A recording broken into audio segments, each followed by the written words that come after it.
That's how it feels when you goon 13 hours straight. I think you're greatly overestimating your accomplishment as a gooner. It's not that impressive. No one's tracking your performance as a gooner other than your own perfectionism.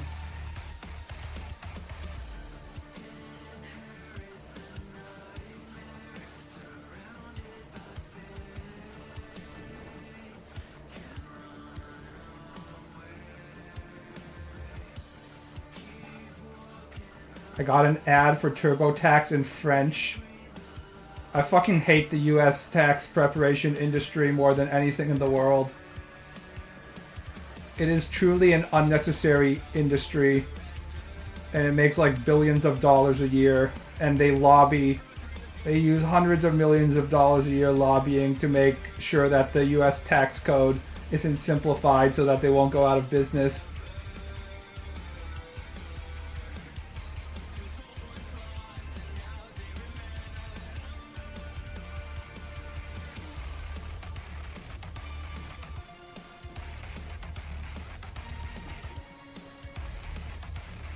He watched The Notebook. I didn't finish it, honestly. After I was chatting with you last night, I tried to go back to drawing in The Notebook, but both drawing and The Notebook was too painful. I haven't gotten to the part where Rachel McAdams and Ryan Reynolds have their dramatic re-encounter, and she has her justified affair or whatever the fuck she's gonna do. Hey NeverX, thanks for the Prime sub. I appreciate the support.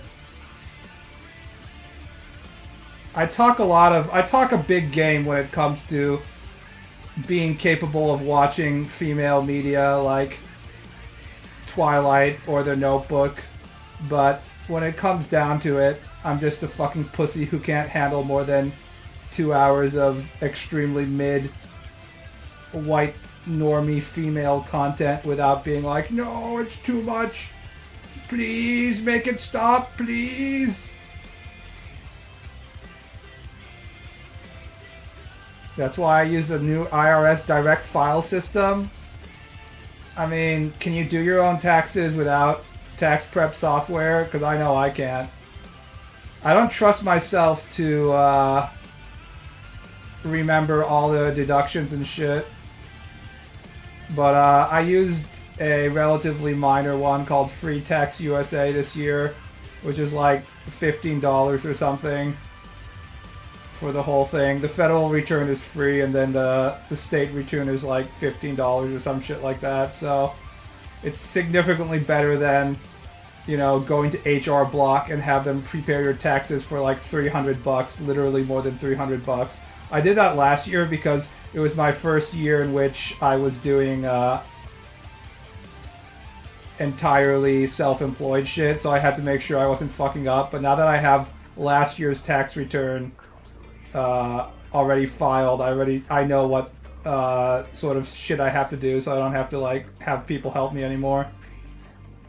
Free tax is not free. The federal return is not free. That's how they always get you. They're like, the federal return is free if you're only filing like a standard deduction, and then they'll be like, and then the state return will cost you $10 billion. And most people, by the time they get to the state return, are like, this is too much fucking work.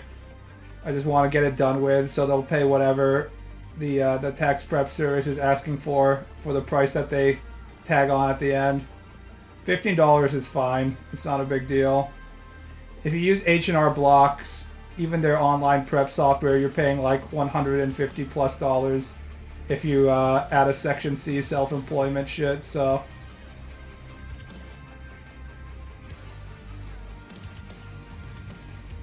I like it, but has a girl ever covered her boobs with bandages outside of anime and Mulan?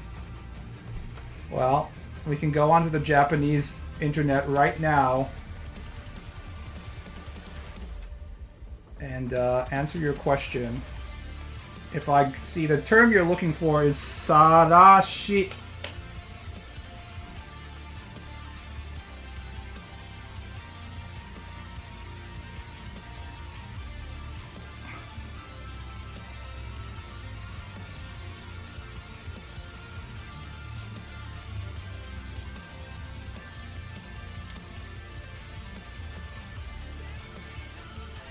Here we go. Here's an image for you.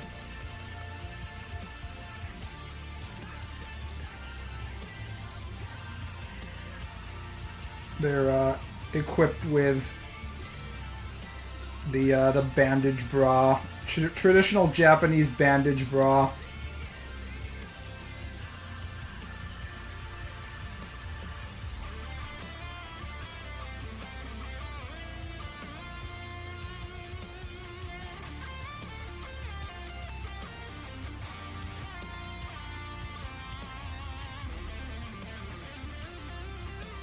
I was reminded from that Manu scene.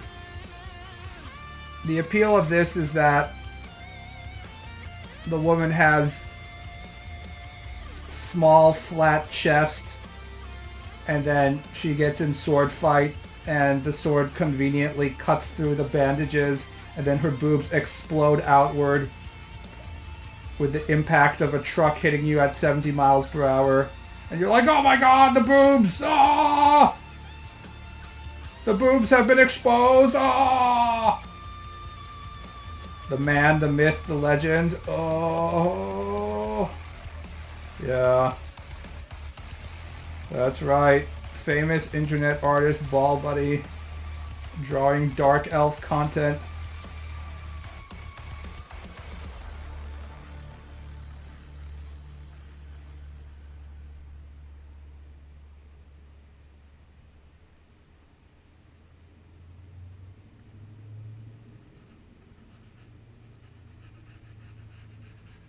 How is everyone doing today? I calculated my hours that I was actually drawing last week, and I drew for about 43 hours in the last 7 days. So I worked a little more than like a standard work week with overtime. And yet even that is just like way too much.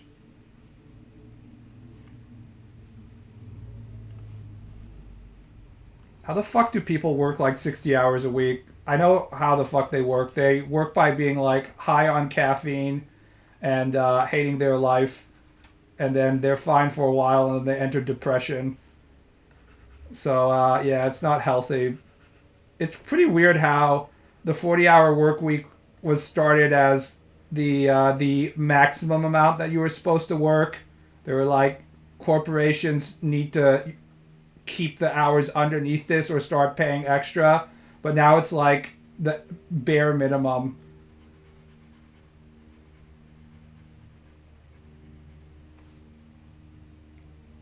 The power of capitalism is truly horrifying. They tune their brain out with TV, YouTube. Yeah, I can do that sometimes when I'm drawing, and other times I have to like fully focus.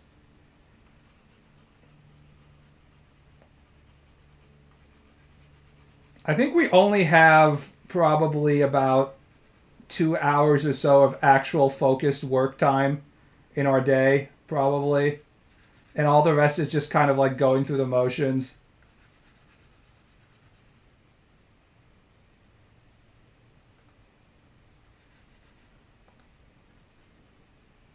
People who claim that they can be focused and do multitasking and shit usually are just lying to themselves. So when you're drawing something like manga, there's actually a lot of stuff that requires focus, but there's a lot of stuff that doesn't require focus. So what I should be doing is I should be doing the stuff that doesn't require focus, like what I'm doing right now, which is just essentially the equivalent of being a coloring book, you know? Just fucking coloring in the lines. I should do this shit on stream instead of trying to do the line work, because I have a lot of stuff that requires just like coloring the gray and black. If you're a mangaka assistant, this is the type of shit that you're doing, just like coloring the black parts. The problem is that I'm not great at finishing pictures. By finishing, I mean like the finishing stage. So I actually need to use a lot of my brain power in many cases during the final stages of the image, because I haven't really figured out exactly the balance of line work and dark and light and shit, which is what you have to make sure is on adult coloring book. Yeah. 3/4 of work is just sitting there. 3/4 of work is showing up and not pissing off your coworkers, to be honest. In our current economy, a lot of work is just like getting along with people. So people who keep on losing their job probably have like mental issues that go beyond just like not being able to do the specific work. They're usually like probably getting in fights or some shit. Too much inter-office fucking, probably. That armpit is too smooth. Oh great, we have a fucking armpit hair coomer in chat. I knew there would be someone who's like, why does she not have pit hair? I can't come unless I see fucking pit hair. 1/4 of work sitting on the toilet. Yeah, it's a good way to get hemorrhoids if you just want to evade work by sitting on the toilet, checking your phone for 3 hours at a time. I guess the correct way to do it is to put the toilet seat down and the cover down and sit on the cover so you're not constantly activating your hemorrhoid. But that's not how I got hemorrhoids, by the way. I had hemorrhoids before I started doing that shit at an office. The armpits need to look like a vagina. For some reason, AI porn has really learned the whole armpit coomer mentality of like the armpits need to be extremely fuckable looking. So if you look at the average AI armpit drawing, like they really go overboard on the armpit texture and stuff. And sometimes the pits don't even look like pits at all. They basically look like a pussy, the pitussy.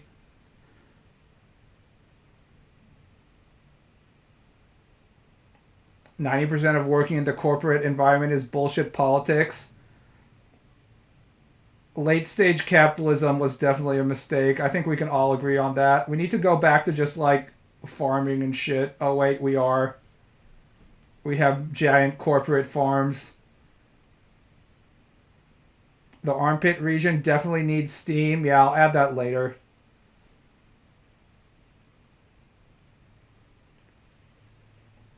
Armpits so gross they stinky. Not elf armpits. Elf armpits smell beautiful and delicious.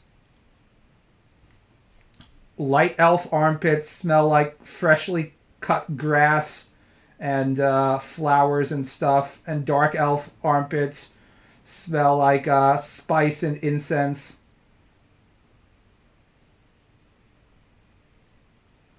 Meanwhile, anal enjoyers getting their dick shit on during segs. Hey, you don't have to choose one or the other in the current age of the internet. You can have nipples that coom and shit and stuff like that. Based on the position of this boob, you would definitely be able to see like half of her nipple. So I'm going to have to change the bandage position here. The bandage positioning is wrong. It needs to be lower.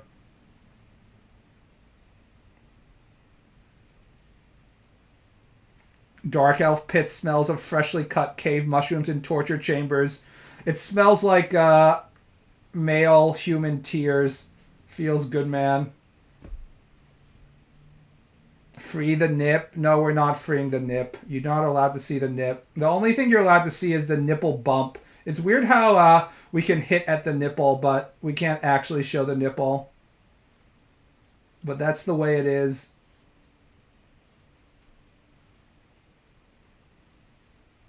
study lo-fi focus.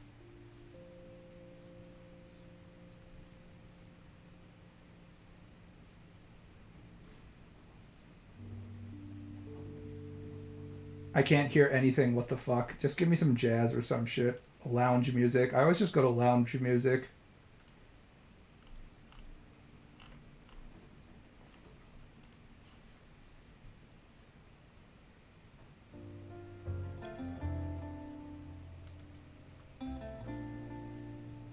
Ball drew a famous statue once and got banned for it. I'm pretty sure if I didn't have, like, whatever tag I had in the stream at that time, I wouldn't have gotten banned. I'm pretty sure that they weren't actually looking at the content of the stream when banning, because everybody was drawing not safe for work. It was basically when everybody was just testing the mods to see what they could get away with, so the mods were in hyperdrive. So the nipple's gonna be around here.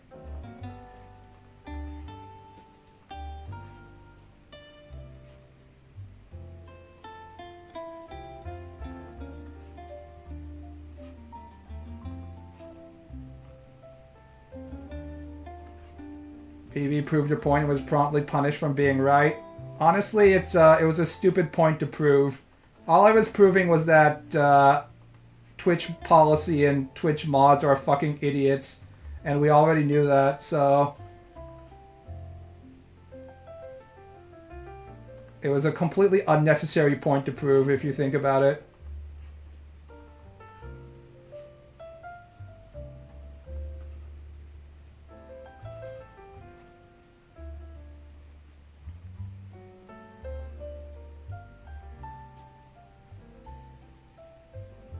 The wrappings look misaligned. Yeah, they're a little misaligned. I'm kind of regretting the costume choice I made for her. I might change her costume in episode 2 or whatever. It's kind of difficult to draw.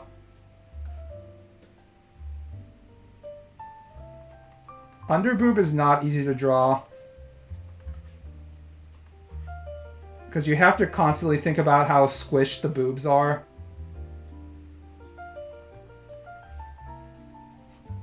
I think I'm going to convert her into an overboob character in chapter 2. Then all the underboob Coomers are going to get really angry, but, you know, they're just Coomers, so we just ignore them.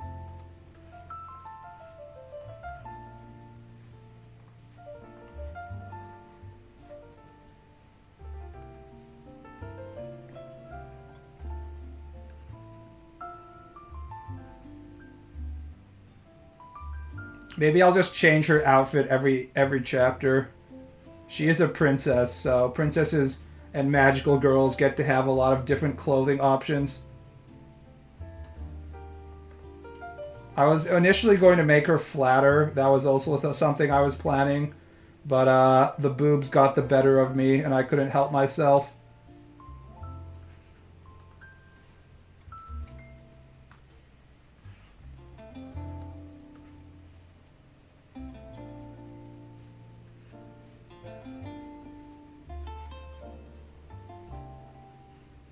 A man can only go so long without drawing boobs. And by so long, I mean like about 10 minutes or so.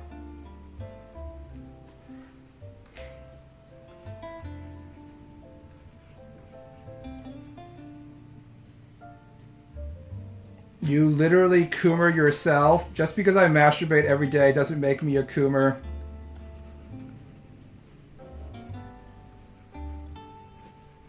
For one thing, I don't have the right arm to prove my point, considering my masturbation style. I don't have the overdeveloped right arm.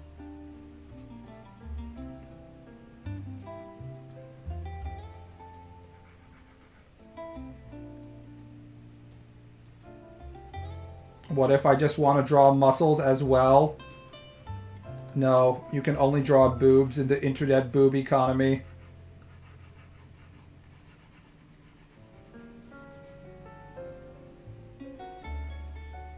Futon-chan is doing fine.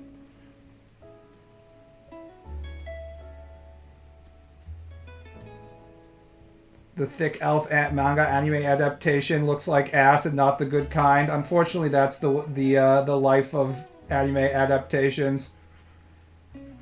Sometimes anime adaptations they take a mediocre manga and make it excellent, and sometimes they don't do it justice at all.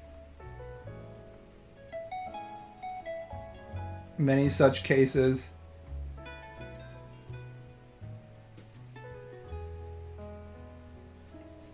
Anyways, Fat Elf is just semi-pornographic manga about you masturbating looking at fat elf asses, so I wouldn't get too worked up about it.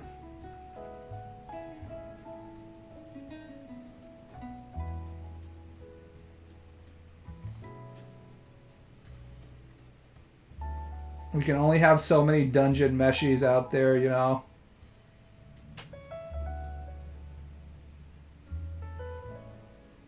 I use my left despite being right-handed. I think that's pretty common because there's a lot of people who use their right hand for operating the mouse and then use their left for their dick if they're sitting in front of their PC, you know.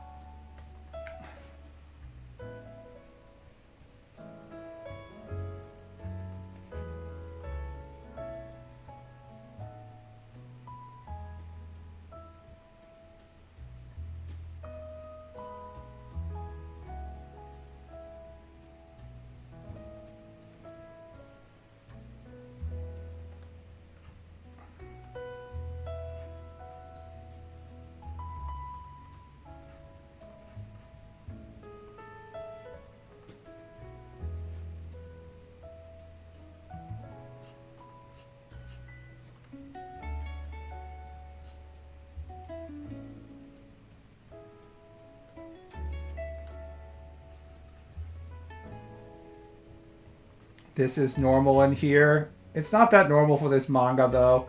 This is the first sexo scene I was allowed to draw, just based on plot progression. Up until this point, it's just been angry dwarves and childhood friends being ignored and stuff like that. But I finally get to draw the elf being sexy.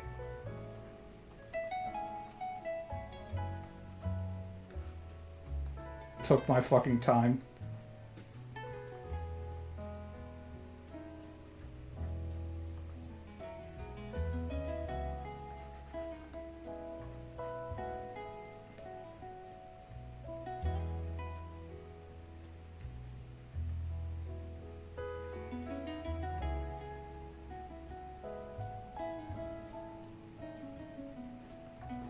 Really decided which parts are the hair and which parts are the cloak.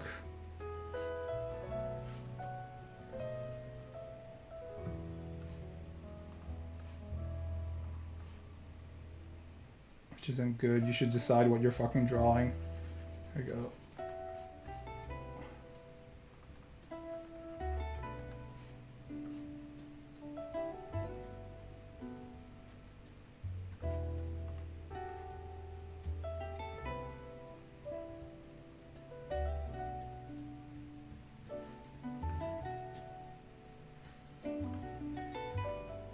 Build up is important, maybe, but not that so much in the internet. I think it's more important in the internet to go directly to the joke immediately and not make people wait, because everyone's attention span is so fucking short.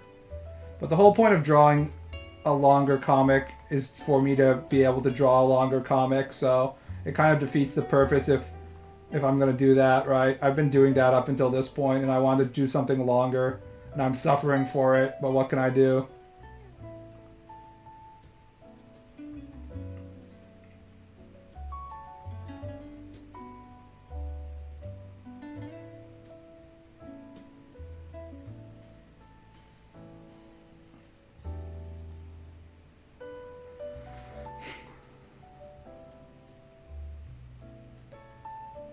Stupid white elf hair. We need to create a specific word for the archetype of Japanese dark-skinned characters with white hair.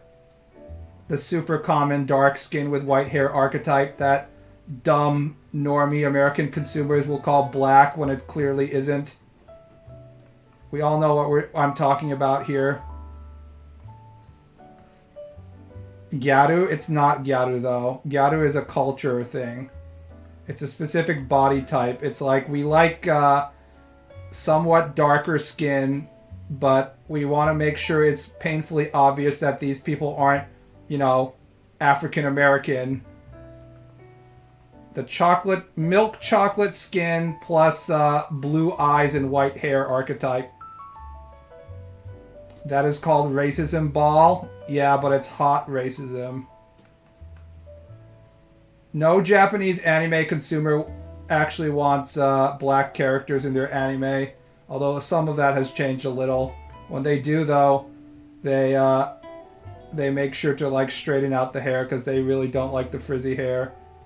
But 99% of the time, it's quote-unquote African characters like Elena in Street Fighter, where they're like, make sure that she has white hair, so that it's painfully obvious that she doesn't look like a real African. Choco Swirl, Mocha, Cafe au lait.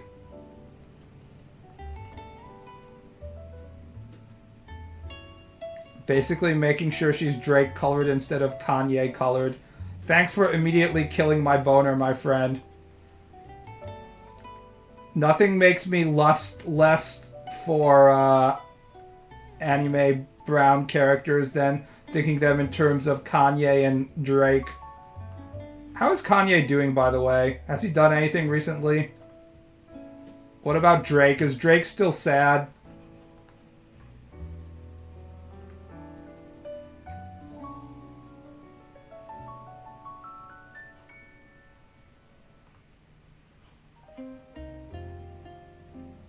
I was tempted to say Notorious B.I.G. Is that a JoJo reference? Did you just make a JoJo reference?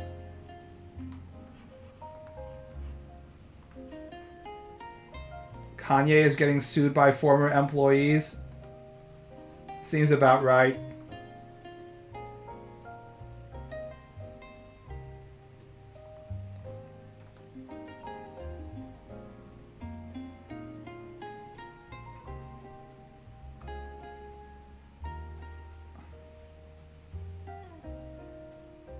Drake fighting over who's rich with some other rich rapper. Didn't Drake try and start beef with Eminem, and then Eminem released like a diss tape or something that completely destroyed him so badly that the beef just stopped right there or something? I don't follow this stupid rapper shit, but I think that happened some point. Drake is such a mid-human being. I'd be like legitimately shocked if anything controversial happened with him besides these like extremely mid spats that he has with other rappers. That was Machine Gun Kelly, LMAO.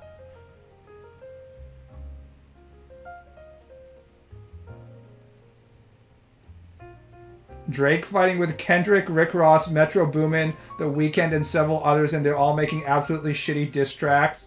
How can The Weeknd even make a diss track? Every time I hear a Weeknd song that shows up mandatory when I'm working out at Planet Fitness, it's just him like singing and shit. I didn't even know he could rap.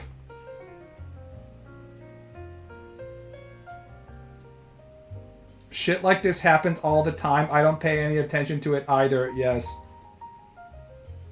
It's basically professional wrestling. They know that everybody benefits if they have beef.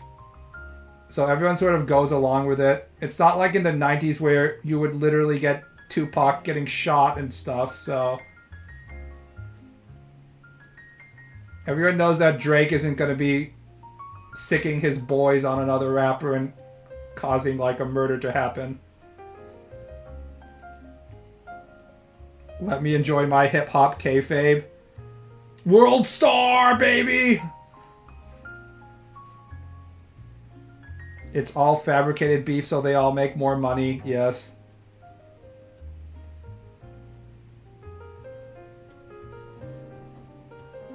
the realness is gone. I mean, I'm not exactly looking back toward 90s rappers literally murdering each other with like, it was better back then, right? Because the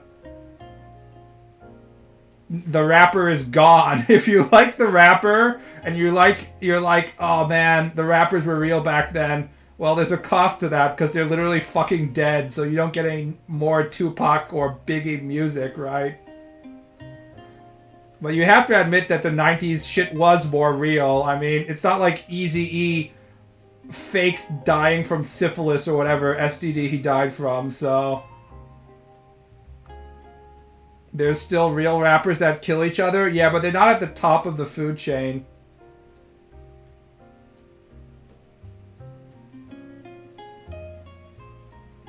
Drake is like the most mild-mannered. I don't listen to any Drake music, so the most exposure I have to Drake is him. Photos of him pretending like he's on the Toronto Raptors, like he's part of the NBA team, and everyone laughing at him. So my impression of him is that he's an extremely sad human being. Also, his music actually supports that. Like all of his songs are about him being sad and shit. So it's hard to take that shit seriously. He's dead. Guess he lost the beef. Damn. They both lost. Both Biggie and Tupac lost. They're both fucking dead. Oh, excuse me. I forgot that Tupac is secretly alive in Vegas.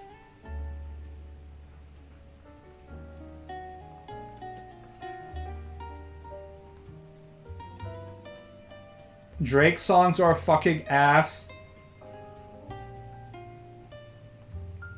Wasn't there like an AI Drake for 10 seconds? Someone produced an AI Drake on Spotify, and then unlike, artist, like drawing artist, 2D drawing artist, the music industry is protected by billions of dollars worth of lawyers, so it was immediately deleted.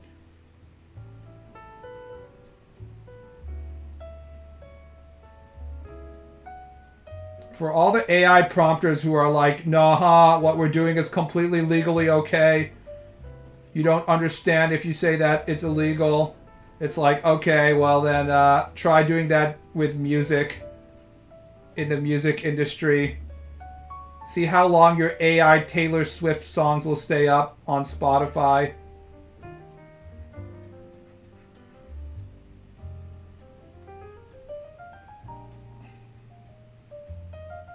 The way they died is the only reason anybody talks about them today.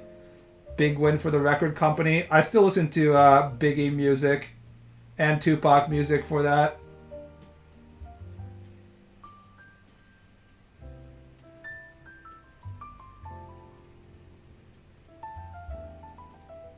You wouldn't understand. You weren't alive at the time.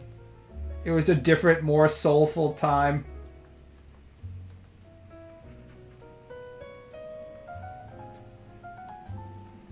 We still believed in soulful content like East Coast, West Coast rivalries and shit.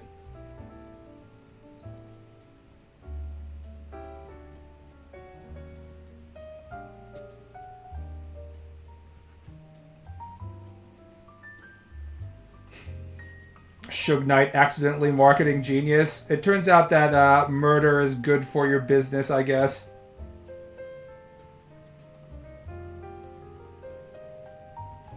It's an American thing then? It is. Euros wouldn't understand.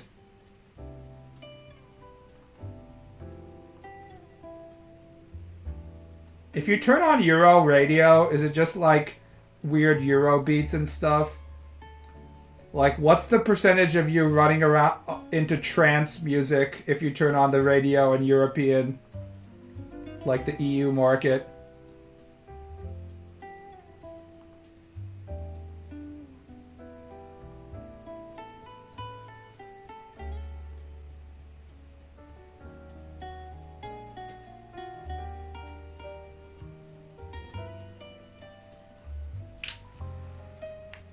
Is that the Osananajibi in the upper right? Yes.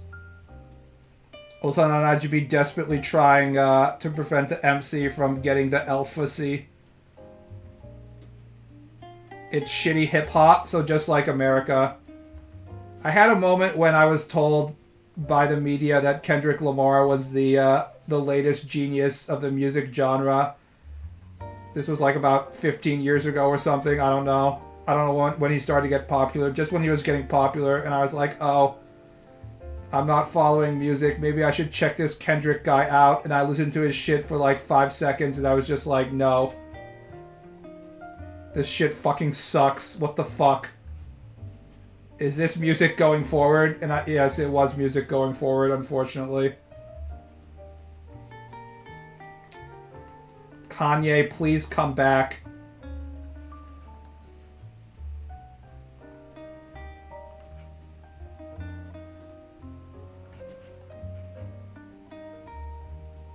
If Kanye releases a new album in the style of his old album, and it's entirely just him complaining about the Jews being an anti-black conspiracy or some shit, I'll definitely buy that record.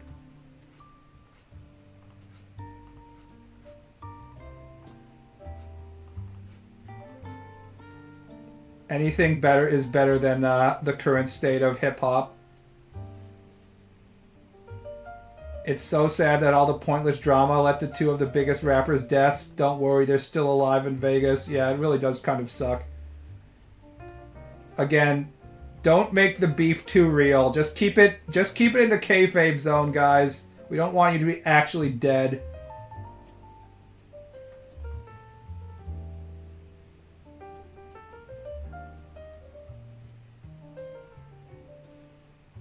I think this yeah, I think the hip bone position is a little wrong. It should be farther forward. Like this.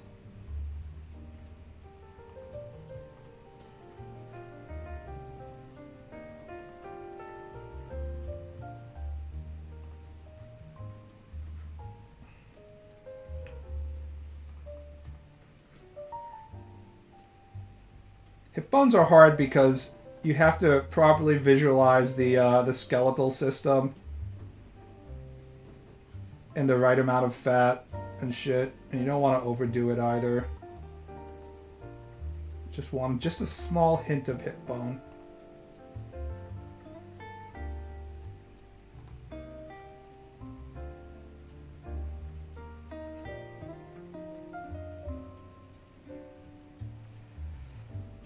D12 was fun. Like most white boys growing up in the thousands, I enjoyed Eminem and all of the tertiary Eminem stuff. Tupac died not because of Biggie, but because he was around Suge Knight when Suge Knight was in a war with cartels.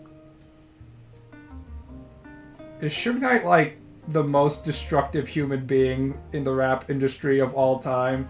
Didn't he like straight up get convicted for like murdering 3 people or something? And then he's like indirectly responsible for the death of like other rappers as well. If we had a time machine and go back in time to like murder Suge Knight, we'd all be better off, I assume.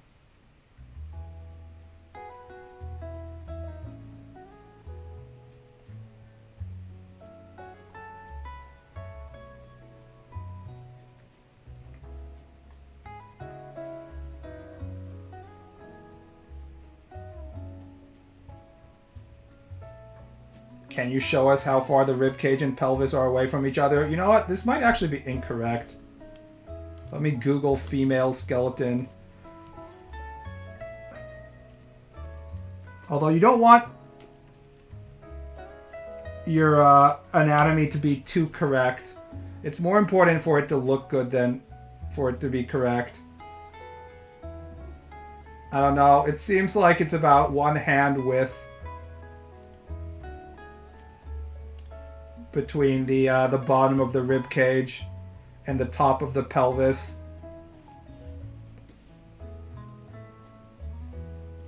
And obviously, that's one of the things that will be that's different So here to here, yeah, it seems about right. It might be a little bit lower. Gotta draw the whole skeleton first. So, people who are like, you need to learn construction to be a good artist, that's basically what they tell you. They're like, you can't be a good artist until you fucking draw 100 squares and stuff and make sure everything is properly measured out and all that shit.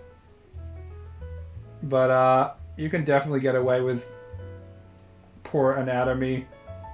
You'll be just fine.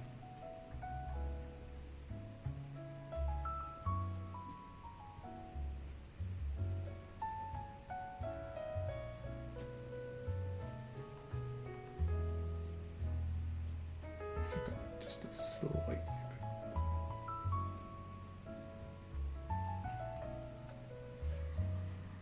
Oh.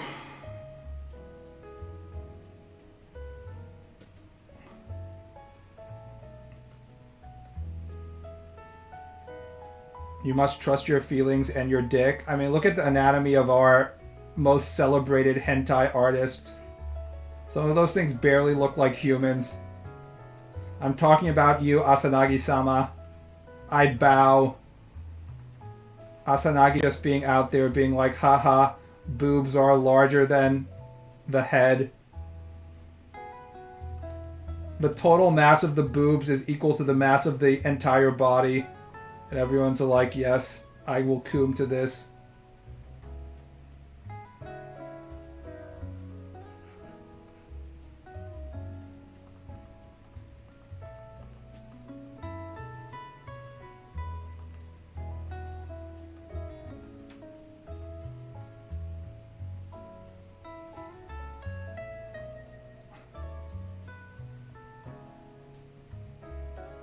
So you don't spend hours setting up a 2-point perspective grid first. Heresy.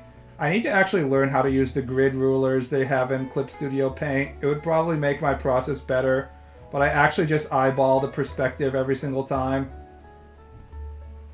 Also, I try and not draw any right angles. Like, if perspective, here's a pro tip. Perspective only matters getting like all the lines properly set up according to the perspective ruler if the building that you're drawing actually is like a square shape to begin with. If all of its angles are fucked up and if it's built by really shitty carpenters, it doesn't actually matter.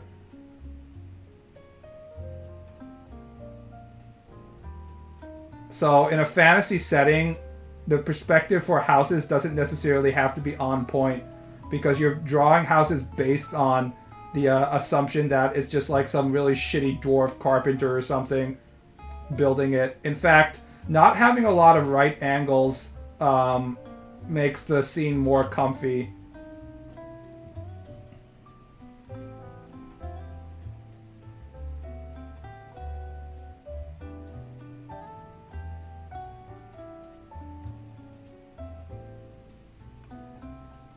You have to draw everything in good perspective or nothing at all, but you can't mix or it looks very weird. Ultimately, if something looks weird or not depends on your skill as an artist. Toriyama Akira drew women with foreheads that were like the same size as the rest of their face, but nobody complains about it because his style overwhelms any kind of preconceived notions about anatomy and what looks weird and what doesn't look weird. Your skill as an artist is, especially as a manga artist, is determined by how well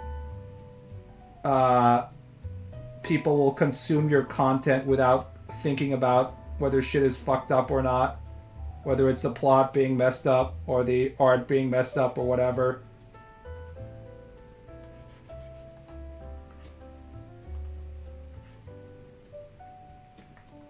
If your readers are just reading your shit and not thinking about the content, then you're winning.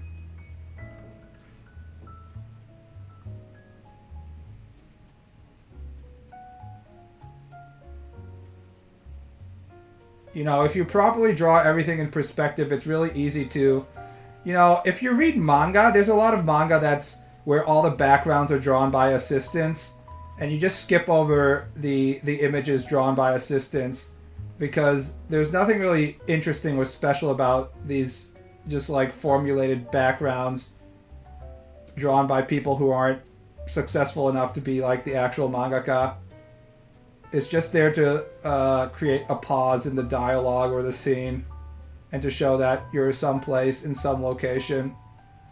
But most people just fucking skip over those images, and it's really easy to get to that point. So what I'm saying is people don't really care about your perspective being correct as much as you think they do. If you're on like Twitter or something, you might think that people care about that shit, but they actually don't. What they care about is them being right and you being wrong, and they get like the fucking spike in brain chemicals, pleasurable brain chemicals, when they're like, look, the artist is drawing the hand wrong. I pointed that out. Let me red line this drawing. That shit. So there's a lot of people looking for mistakes online, but 99% of your real readers and stuff don't actually care about a lot of the shit that you're drawing. They just sort of go with the flow and read it. It matters in a dramatic landscape shot meant to convey an emotion. Exactly. Or if you're drawing like a combat manga with a lot of fight scenes and you have to properly convey distance between characters in a way that affects the actions that they might take in the fight, for example, then you need to somehow draw backgrounds and stuff. But it's those two basically. 99% of backgrounds in shoujo manga are just like sunsets and leaves falling off trees and stuff to convey the fact that the MC girl is sad, or she just lost her virginity or some shit like that. So damage done to environment to emphasize the power of the attack. Yeah, if you're Murata, you have to get used to drawing backgrounds because you want to fucking draw half the world being split in half by Saitama's punch. But a more low-level mangaka, we don't have to worry about that shit.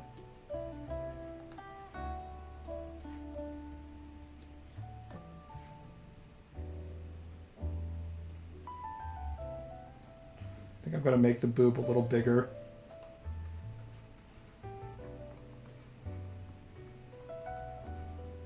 Hello?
Haven't really figured out how large I want to make it, but it felt a little too small compared to the right boob.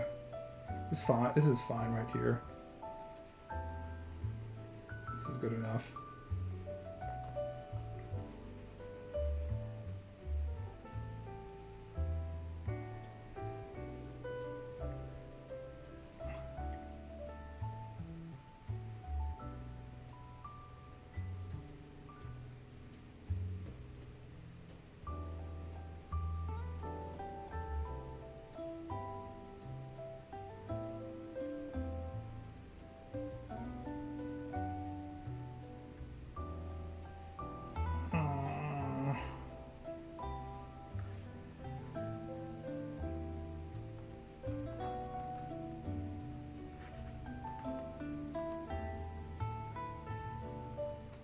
This is the kind of stuff that if I had a weekly deadline, I wouldn't be able to spend all this fucking time on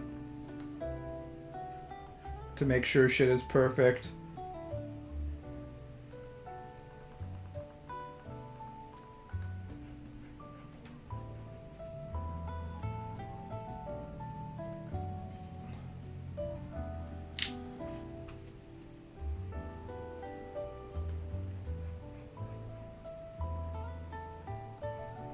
You need an assistant or two. I started watching a lot of YouTube videos of professional mangaka getting interviews in their studios and stuff, and how many assistants they have. And a lot of them have like anywhere between like 5, 6, 7, 8. Anybody who believes that this shit is being made just by brilliant artists working alone, grinding alone in their studio, is full of shit. It's basically a fucking factory.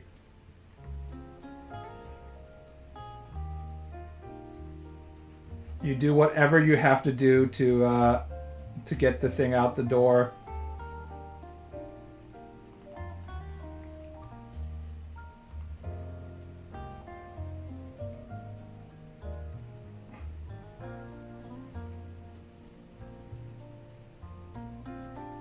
If not to draw, then to grill your ass. You have your editor do that.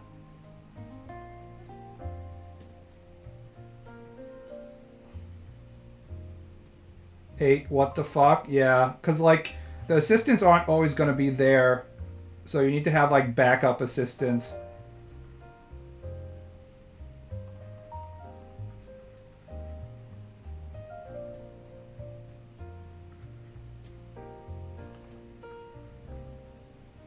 Even if my internet popularity goes down, at this point I'm probably good enough of an artist that I can just make a living as a manga assistant in Japan at this point. Although I need practice drawing backgrounds and stuff, but just in this past month when I've just been drawing 1 or 2 limited backgrounds for this manga, my background drawing ability has gone way up, so I'm not too worried about that.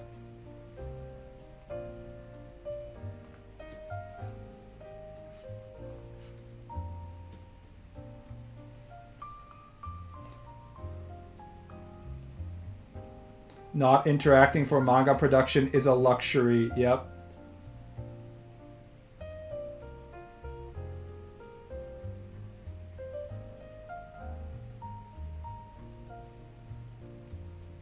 Actually, I was watching one of Murata's streams, and he was saying that how recently he was answering the phone more and stuff like that, and how he started becoming a mangaka partially because he didn't want to interact with people, but now he's changing that.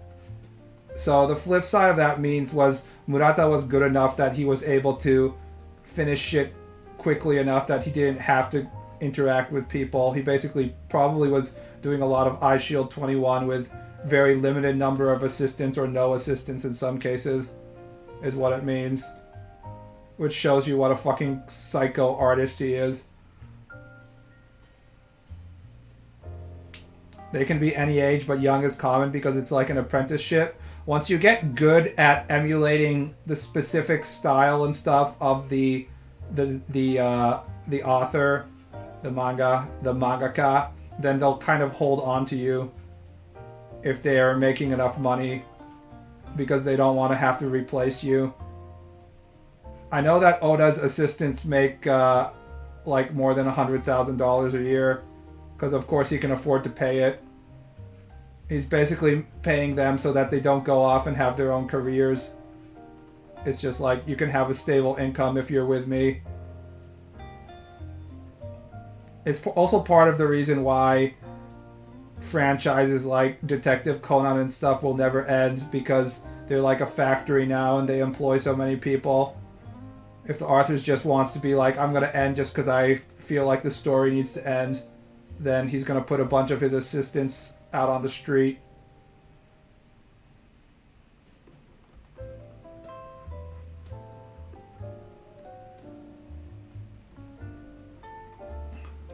They like your ability to mimic the style you become value, yes. Or if you can just draw just like a basic environment, even that is enough. The truth is that mangaka are so fucking in desperation mode every single week based on the deadline. Like, even if the only thing you can do is just color in the black spaces and stuff, even if you just do like the most basic shit, they're like, oh, thank God. Thank God. I can make the deadline now. You basically have the author over a fucking barrel because they have to make deadlines, so...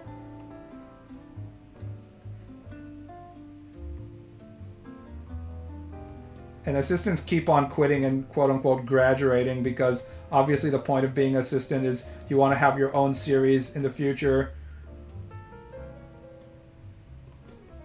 This is why monthly is better than weekly, yes. And yet weekly is still the big league, so people go for it.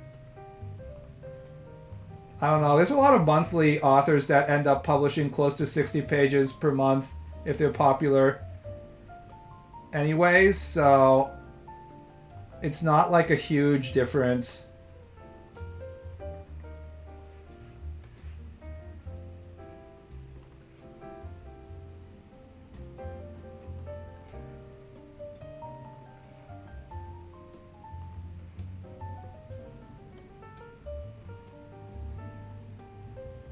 Weekly is expert mode. Honestly, a lot of these like insane workaholic habits are the result of Tezuka Osamu being a fucking workaholic psycho. And as a result, everybody else has to feel like they need to be a workaholic psycho.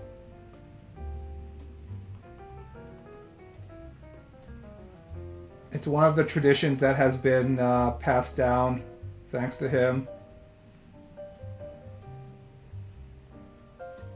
If I recall, Araki went from weekly to monthly in part 6, or was it part 7? Yeah, I think it was around part 7.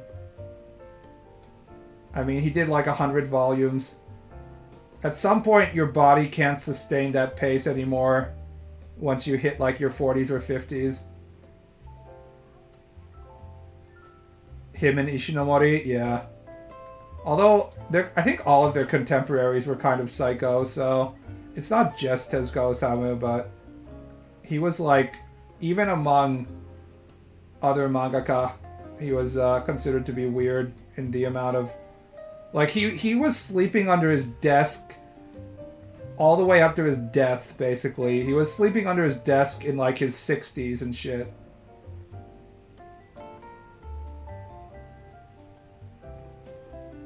Now Shonen Jump weeklies graduate to monthly and Jump Plus when they can't keep up.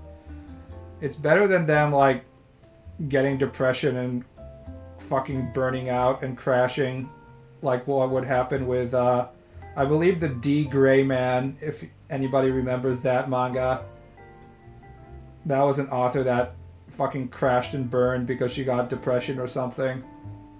When you don't sleep enough, it's really easy to develop mental illnesses, and we all know this, but the Japanese publishing industry can't help themselves.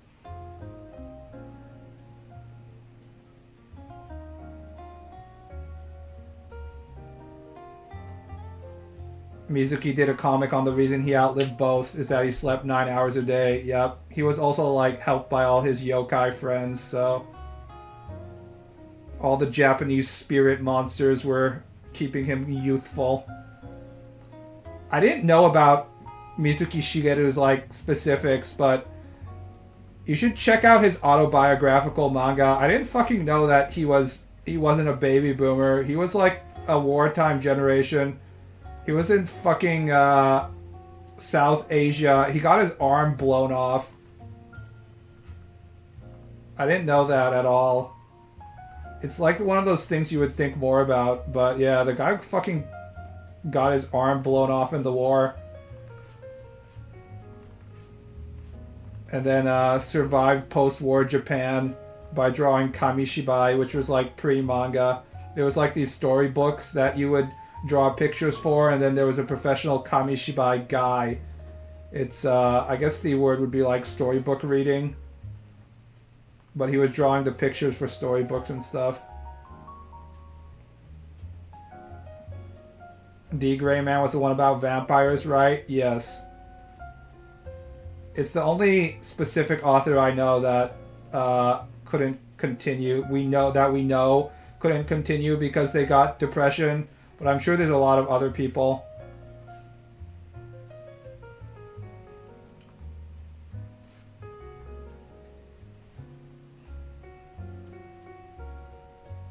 He was a freaking Bushido type? No, he was like a forest spirit. He's basically a fucking druid. He survived World War II by befriending the natives so he could get high calorie food like local potatoes and stuff, and so he wasn't eating the rations and shit.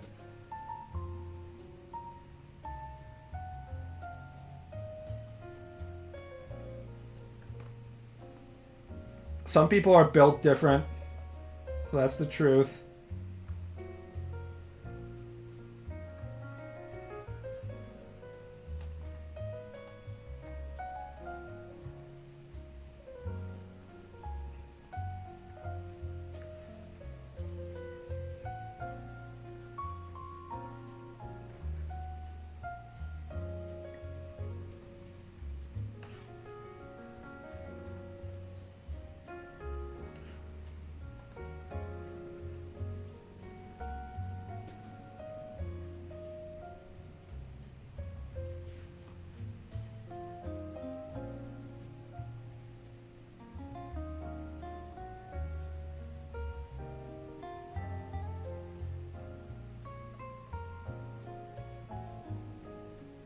That being able to befriend locals from an island. I think he was in like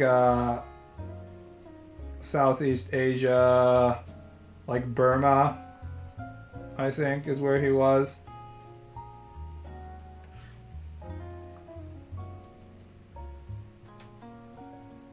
It was luck. Well, the other soldiers weren't really befriending the locals, so...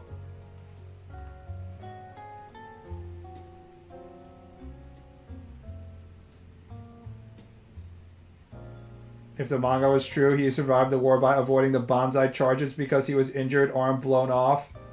I mean, there's a lot of different aspects of war, so if all you're doing is just getting bombed by American bombers and then there isn't going to be a banzai charge. Most of the Japanese people, the soldiers who died in the war, died from like starvation and poor supply lines and stuff, I believe, so... Usually war isn't as dramatic as we make it out to be. You're just like fucking dying from dysentery, just like Oregon Trail.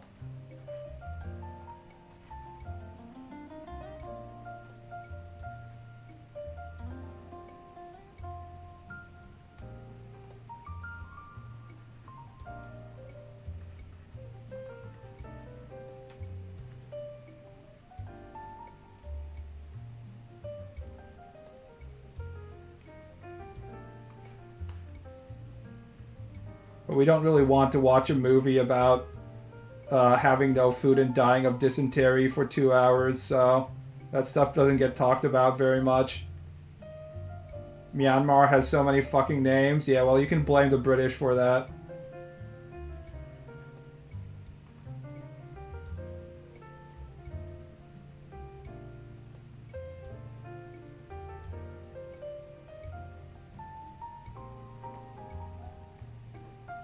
As usual. Britain's fault as usual.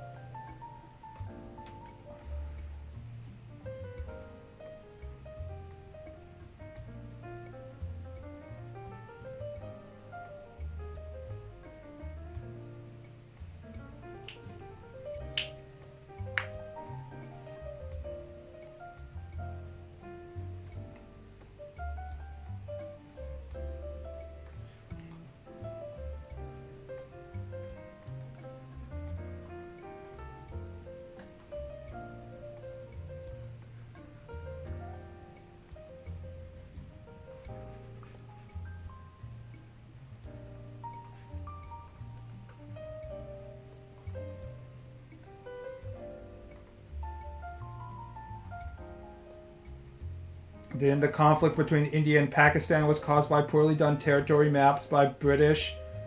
I think that was caused by inherent um, religious conflict between the Muslim population and Hindu population, but pretty much most ongoing conflicts we have in the world right now are caused by poorly drawn maps by the British and the French sometimes. So I'm sure there's some of that as well.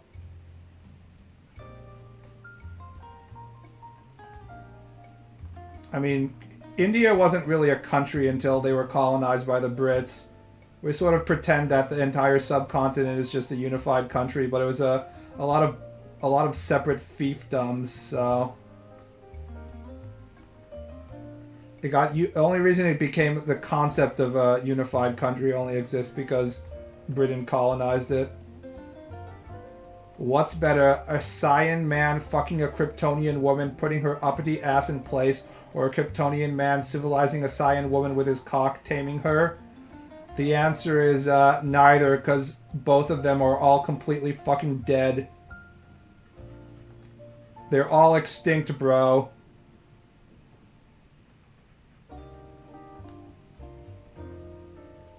None of these aliens exist anymore.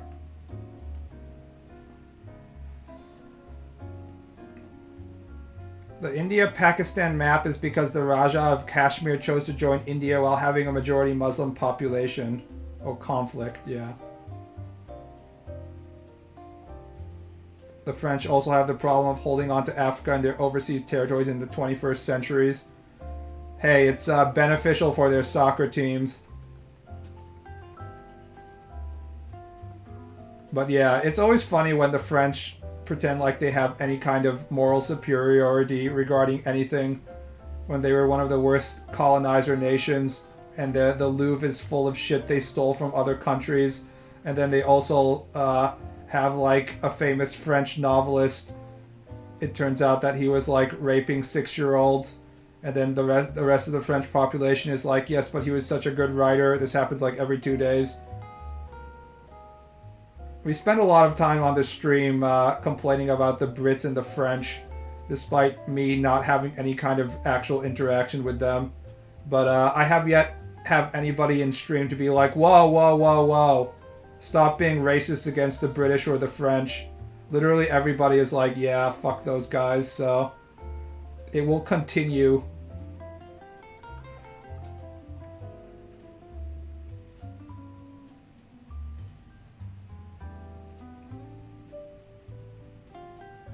No tears shed for these old colonialist countries.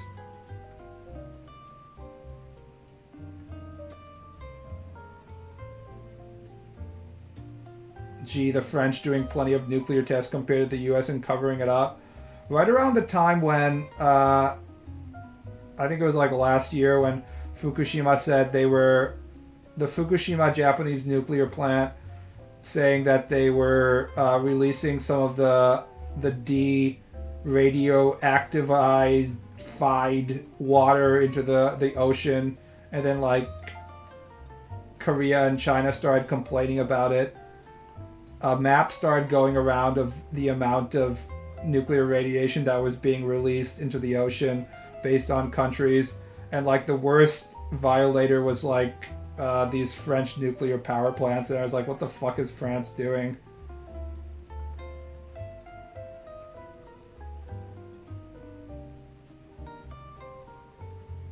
Shouldn't have stopped the Germans twice when they tried to fix the British-French situation. Yeah, well, I mean, France certainly wasn't going to stop them.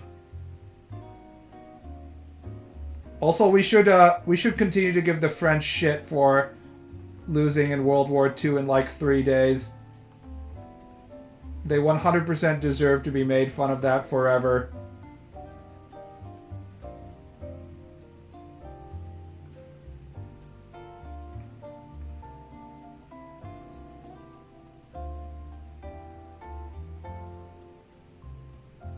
They do a lot of nuclear tests, especially in the ocean. I think this was a map for nuclear power plants releasing radiation, but instead of nuclear tests. But It probably follows the same sort of general attitude toward releasing nuclear radiation, so it makes sense.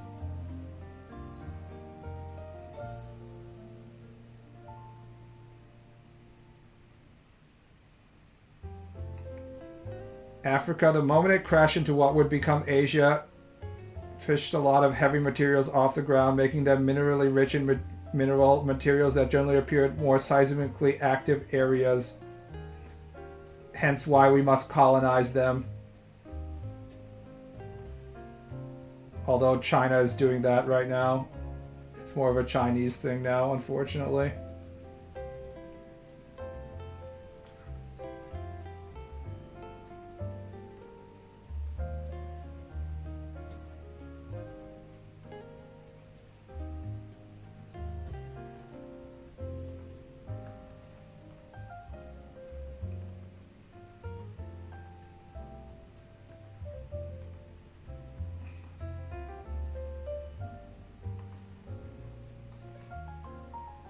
I'm so hungry. I'm going to McDonald's today, for sure.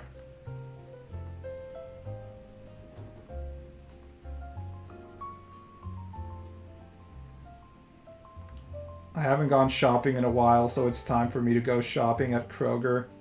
And when I go shopping at Kroger, I also go to McDonald's and spend $7 eating food that's bad for me.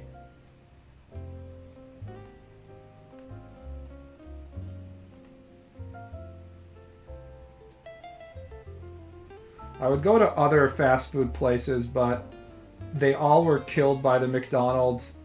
There was a Burger King next to my McDonald's, and it died and the McDonald's survived.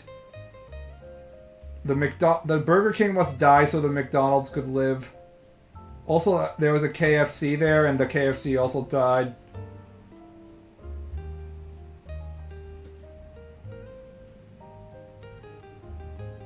China will learn with time that Africans are not Asians in many regards.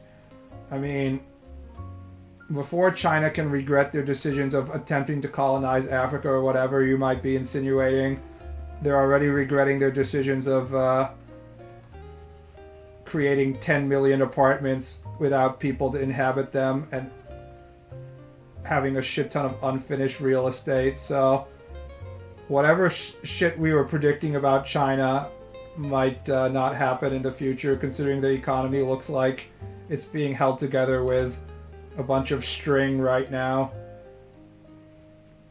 Kaleidos time, yes. I don't even remember what they were called until you reminded me what the Kroger brand Oreos were called. In my mind, I just call them Kroger brand Oreos. I also eat Kroger brand crackers and Kroger brand chili and Kroger brand beans. US KFC sucks. KFC is one of those weird things where it's actually good in Japan and it's awful in the United States. I'm not sure why this happens, but they're using completely different quality ingredients.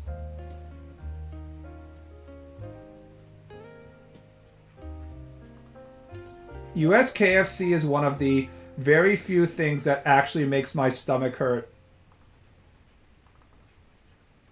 I don't have a particularly sensitive stomach, but for some reason the oil that KFC uses in their American branch is enough to make my tummy hurt.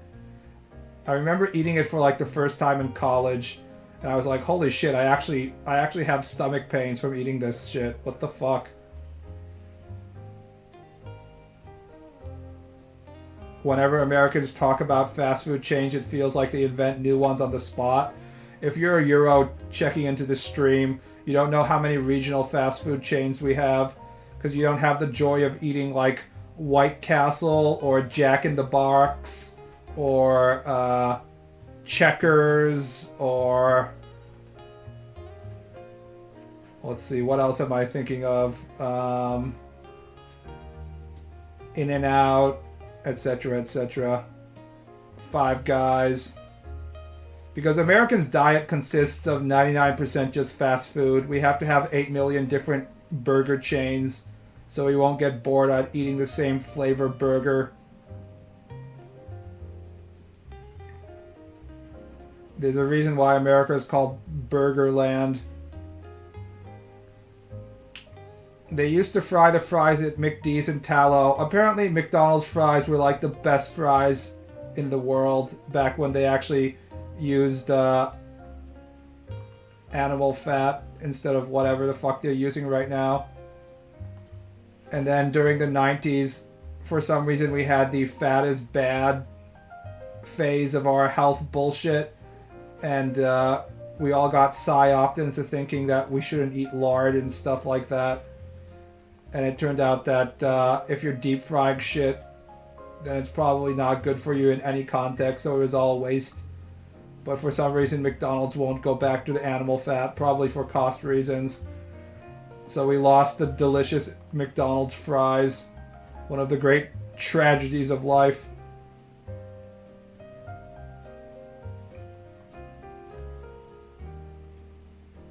They also heavily promoted sugar as a substitute to fat. Yes, the true answer is to have both sugar and fat and salt. Sugar, fat, and salt. These are the things that makes your food taste good. This is why deep fried butter on a stick covered in powdered sugar is the ultimate food. Shout out to all the local state fairs. If I'm not getting maximum amount of saturated fat, I'm not satisfied. Cost reasons of making them vegetarian friendly, as if the vegetarians would actually notice. Vegetarians are a bunch of bullshit. How many words for burger does the US language have? I think we only have one. We all just call them burger.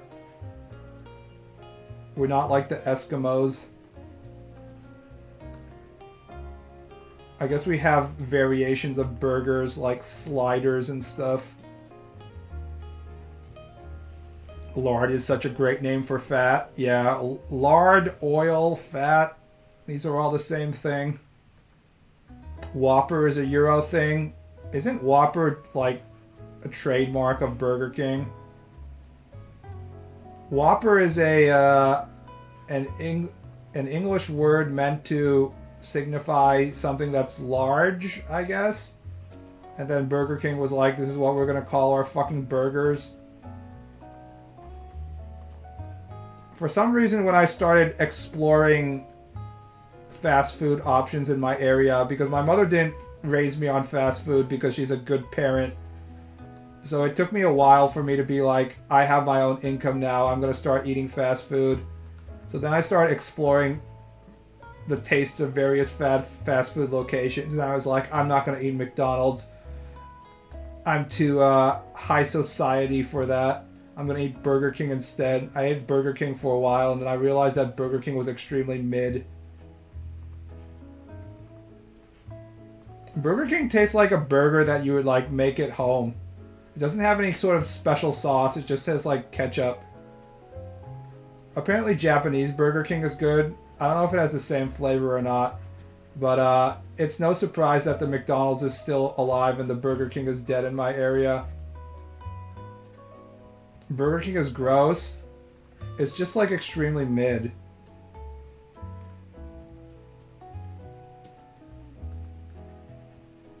It seems like if we're living in a dystopian cyberpunk future, and you would press the button on the automatic food machine and choose a burger, what you would get is something that would be like similar to a Burger King burger but slightly worse. I don't think it's that bad, but it just feels like extremely generic. It's bad that I haven't figured out how to draw the main character's hair yet. I haven't really figured out what it should look like. It's supposed to kind of look like Leon. Most fast foods seem to just be better in Asia. And when it comes to food, like 99% of shit is better in Japan. I can't speak for the rest of Asia. But Japanese food is kind of unparalleled in its quality in terms of like what you pay for and what you get. The cost efficiency of food quality versus price in Japan is kind of unparalleled. Only thing at BK is their Whopper Jr. That's it. I like the what do you call it? The Baconator better than the Whopper. Although it's just like a burger. It's just another burger. I don't see how it's different. I kind of like the artificial cheese of the Baconator. Because Asians actually have a relationship with their food. Stop being mean to the Brits. The British just be like, let's throw a bunch of eggs and beans and mushrooms on a plate.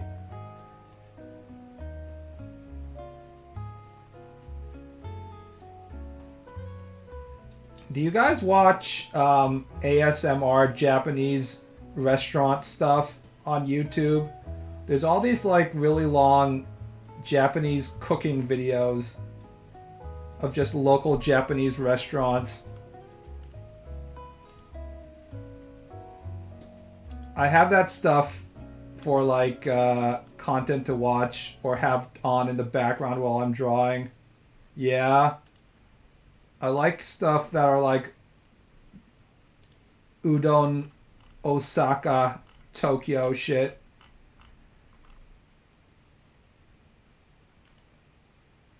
Japanese noodles, udon, soba, Kyoto, Hyogo.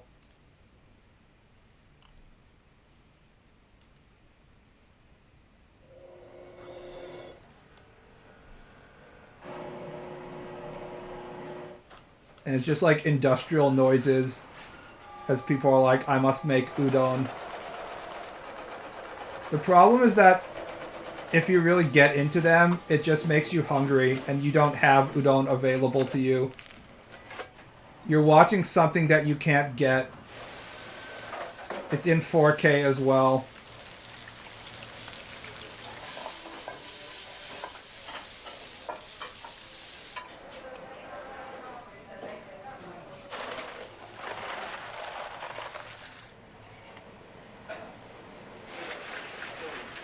See, now I'm getting fucking hungry. Do you guys ever eat soba? Soba is one of those things that I don't think will ever be exported because it's kind of... It's not as good as udon and definitely not as good as ramen. It has like a very... How to put it? It's an acquired taste. It's buckwheat noodles and there's a lot of people that have allergies to it as well, so... Apparently it's good for you, but I feel like the reason why it's good is because we eat a bunch of tempura with it. Soba plus tempura is usually a combo. Distinct taste, it's very rough. It's like choosing to eat whole grain bread instead of like white bread, you know? I think it's something that you start to appreciate more when you get older, but it's like a dashi thing.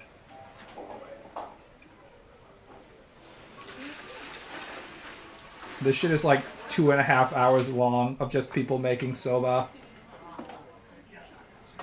I also watch this to remind myself that as much as I fucking hate drawing when I'm drawing, everybody else is working as well. This guy's making 10,000 bowls of udon and soba a day or whatever. So it's like, stop being a pissy little bitch and keep on drawing. Your job isn't that hard. Ooh, I wonder what that is. Is that like katsu? It's particularly painful when you get one of these restaurants and they're making katsudon, my favorite Japanese junk food, and I know I can't eat it. You hate what you're drawing? That sucks. I don't hate what I'm drawing. I hate the process of drawing for like 10,000 hours. You'll understand too if you try and make a manga. No matter how much you love drawing and stuff, every single, even like professionals who love drawing more than anything in their life, they reach a point where you're like, oh my god, I'm still drawing the same fucking thing. We're still doing it. It's still not over. What the fuck?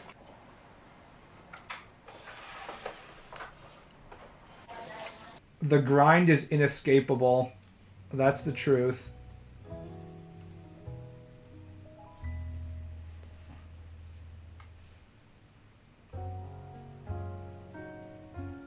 You just sort of have to turn your brain off for the parts that you can turn your brain off, and believe that if you keep on grinding, eventually you'll get there.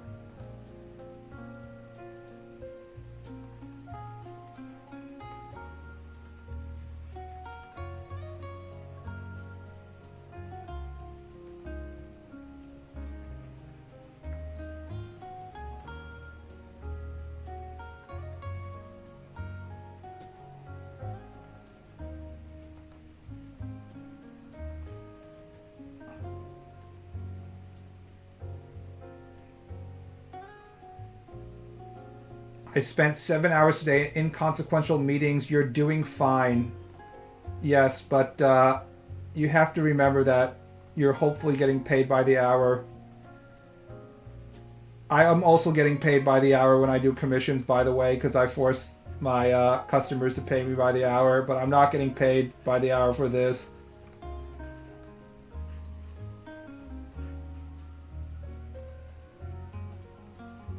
I'm not getting paid at all, actually.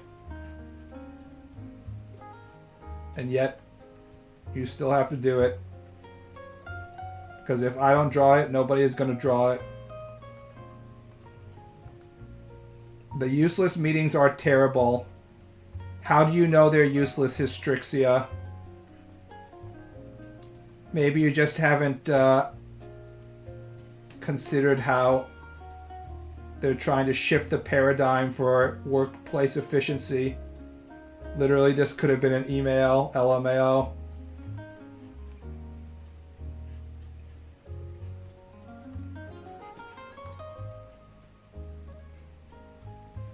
At least when you're drawing manga, literally everything you're doing is like directly working on the object that you're supposed to be working on.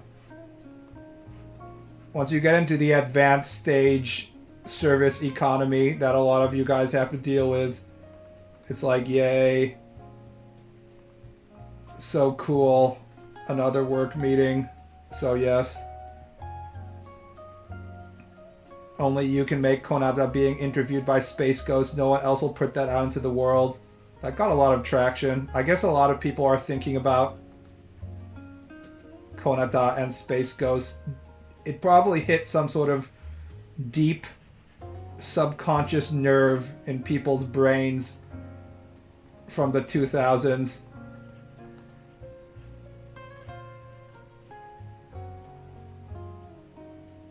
I'm drawing Goku staring down an Among Us crewmate. I'll draw Among Us 15 years from now, and everyone else will be like, I member, and it will get a lot of likes if Twitter still exists back then. In the future, not back then.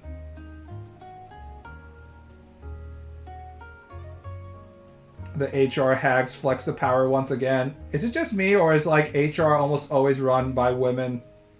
I feel like it's one of the most heavily female-dominated jobs, right up there with like daycare and stuff. I assume it's because it's mainly a job in which you have to do conflict resolution between pissy individuals, which is generally a job for females who have to be the mommy for all the dumbass guys, but it really is female-dominated. HR is predominantly women because of the stereotype of compassion. Yes. Compassionately fire your ass. Women are considered less threatening.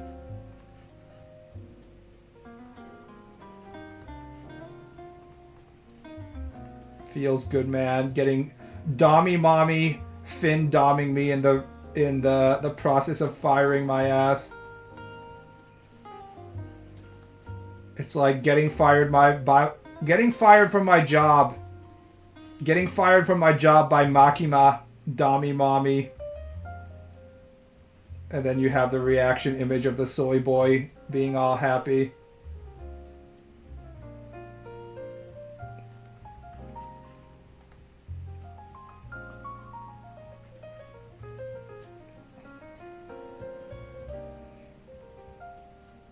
Would you rather have Bill from HR fire you or Susan? To be honest, Everyone always complains on Twitter about when they get fired in an email.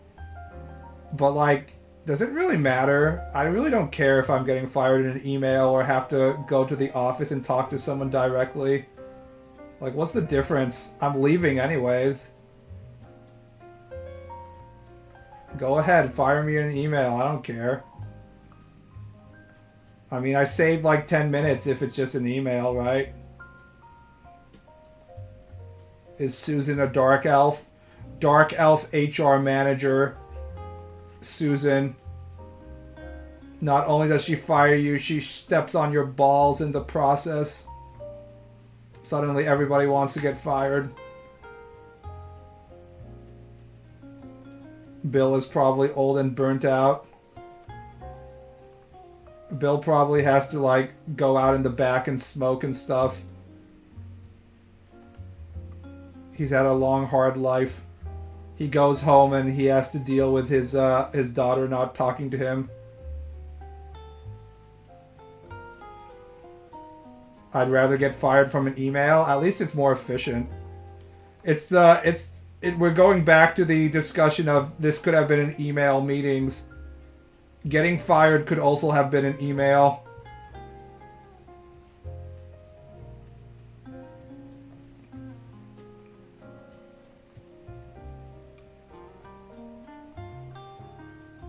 The company boss wonders why he can't keep staff. Yeah, no one's getting fired right now in the current economy. You have to fuck up really bad to get fired right now. You Zoomies wouldn't understand, but I graduated in 2009. It was not a good time if you wanted a job. Holy fuck. You're like, oh, I can still have my job as a lifeguard at least. There's always lifeguarding jobs, it turns out, because the pool can't have insurance if they don't have a lifeguard on at all times, and nobody wants to fucking do the job. So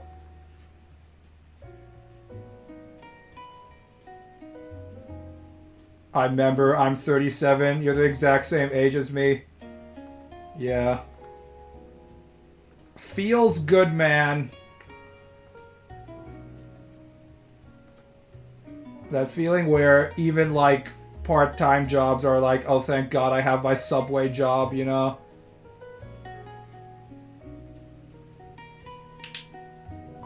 He smokes to escape Susan being passive-aggressive to her coworkers. The only reason why you need to smoke in 2024 is so you can go outside and, like, get away from human beings.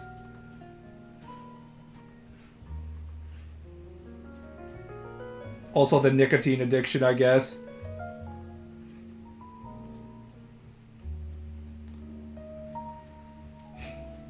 Robots will never be able to replace lifeguards because they'd electrocute the pool. If you work at a pool, in many cases they have a pool cleaning robot. Do you not know about this? Because, like, you can't clean the bottom of the pool if it's a deep pool, so there's a robot that you throw in. It's basically a aquatic Roomba. It's pretty fucking big. And they break frequently, so half the time you're not using it. But when they're operating, when you close the pool, like, your job is to throw the aquatic Roomba into the pool, and then it sort of swims around or rolls around on the bottom of the pool and sucks up shit.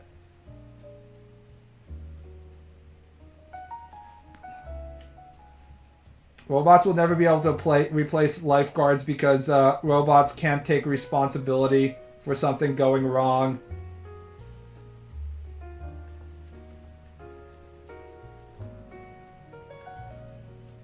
At the end of the day, AI can't do the most important job of all, which is apologizing and kneeling in front of customers when you fucked up. You have to hire somebody to do that.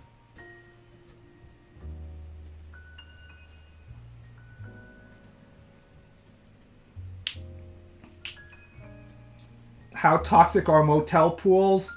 I don't know. Honestly, the more toxic they are, it's probably better because that means the chlorine's working.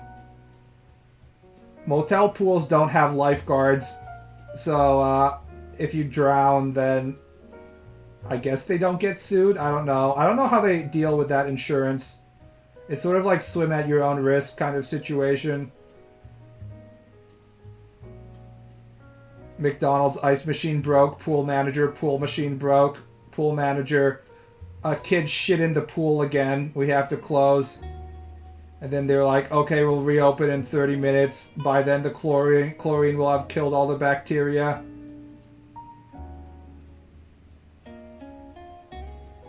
Also, in McDonald's, it's not the ice machine. It's the ice cream machine that breaks, right? The infamous soft serve ice cream machine that is somehow made out of tissue paper and breaks every 5 seconds. It's so weird how it's become like an urban legend of the ice cream machine always being broken. Why don't they just like develop their own ice cream machines? Why do they have to use this proprietary soft serve ice cream machine that's always going to break all the time? Can confirm it was broken today. I think someone on Twitter actually created some kind of software that tracks whether your local McDonald's ice cream machine is operating or not, which is kind of crazy. It means that like the standard default mode is the ice cream machine being broken.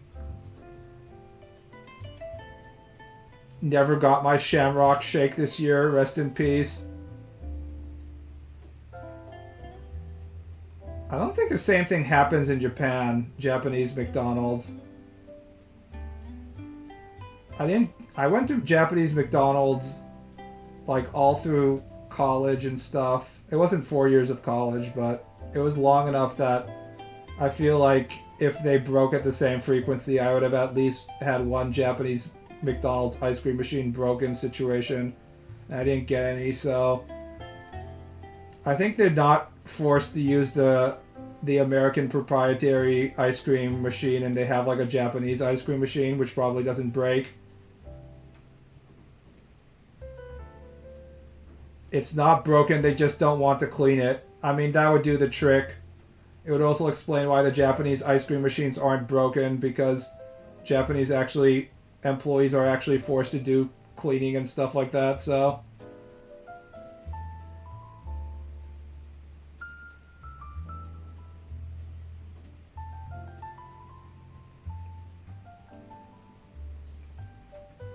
If there's one thing that you're forced to get used to doing in Japan, it's cleaning. They force you to clean in elementary school, actually. Like, at the end of the day, it's like, it's cleaning time and all the kids have to clean, so everybody is forced to clean. That's why Japanese society is always so clean all the time. It's like hardwired into the education of children. It's like the opposite of China, where throwing garbage on the street is hardwired into their national identity. 70 IQ urban wages don't want to do the cleaning. They're basically just not slaves. They're like, I'm getting paid $8 an hour, I'm just gonna go home. Whereas Japan, they're like, we've all been brainwashed into maintaining society at a very high level, so we're all gonna fucking clean.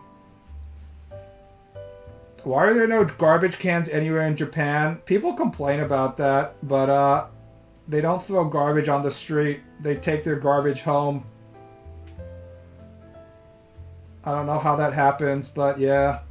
You'd think there'd be more garbage cans. I see a lot of garbage cans in my American city, and they're fucking full because they don't get properly emptied by the garbage collection service. So maybe they don't want to do that. Because of the sarin gas attack? Oh yeah, that's probably right. I think that's correct, actually.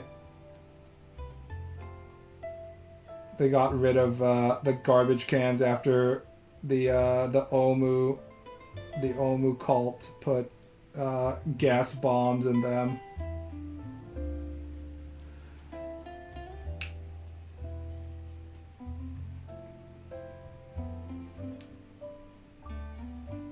Everyone should clean up after themselves, but cleaning up after strangers without being paid for it is actual slave behavior. I mean, that's like the American mentality, right? But the other way to look at it is that, You don't shit where you eat. Keeping where you live clean is just a natural part of being alive. And then Japanese have a strong enough mental state that they see the entire society as a place where everybody is living. So they try and maintain their cities. Is your room clean? It's clean enough. I have a bunch of clothes on the floor that is neither clean nor dirty. That I have like long pants on the floor that I have prepared to put on at night, for example. But it's slightly disorganized and disheveled, but I don't have any like empty food cartons and stuff. If we're going on a scale of 0 to 10, with like Asmongold's room being a 6 or something, with his hundreds of empty Wendy's chili cartons, I'm like a 1. So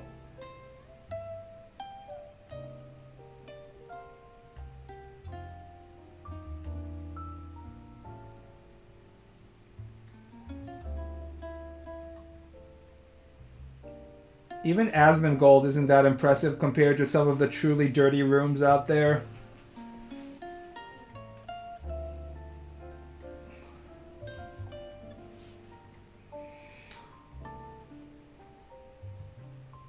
Not being able to organize things in a room and have it be moderately clean makes me uncomfortable. I don't want my room to be like completely messed up, but I also don't want it to be like super dirty as well. Or excuse me, I don't want it to be super clean as well. I want some amount of mess. By having some of my own clothing and mess, it kind of, how do I put it? It's like I'm marking my territory. It makes the room feel comfy when I have my own clothes kind of strewn about just a little bit. Nothing extreme, but it's like this is my space now. Isn't he a millionaire streamer? Yes, but he hasn't moved on from being a jobless NEET. So he lives like shit.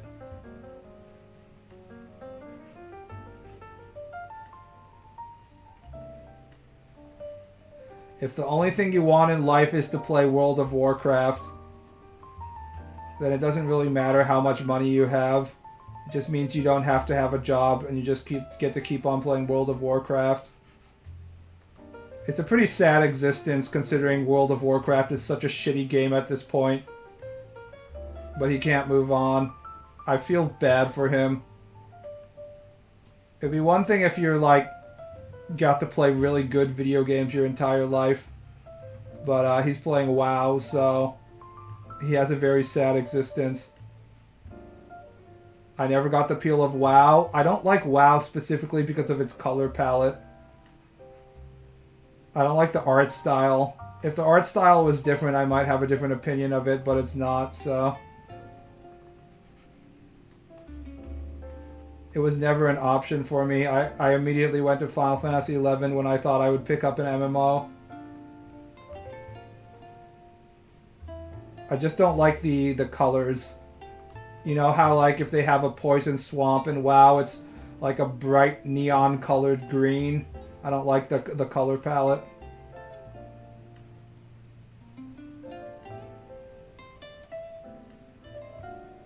You could just hire a cleaner. No, because it's just a mental state. You can't hire a cleaner because he has no desire to be clean. It's not the actual act of cleaning that is difficult. It's just like you can't. It's like actually it's like a sign of depression not being able to clean up for yourself. You can't do shit when you're depressed. You can't change your surroundings.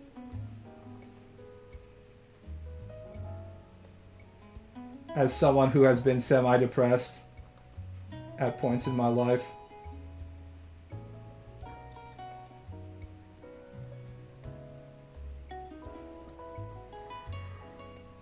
Who's better, Moist or Asmund?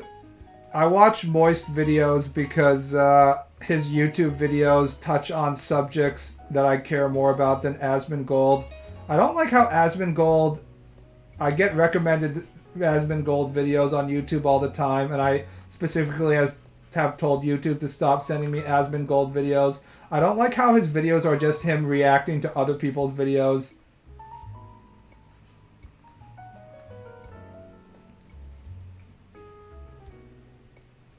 Depression equals low motivation. Yeah. There you go. He's living a sad life while also being a millionaire. Yes.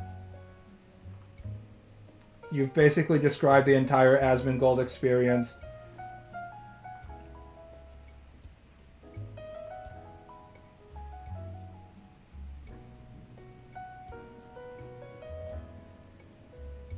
Asmongold is so ugly that I really can't stand looking at his face. Didn't he have to get all of his teeth removed and replaced or some shit because he was drinking soda all the time?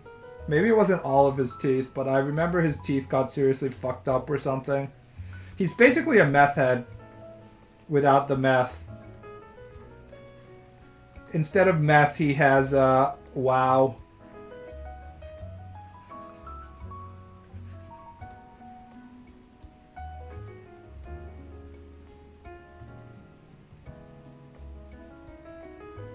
He looks like a human rodent.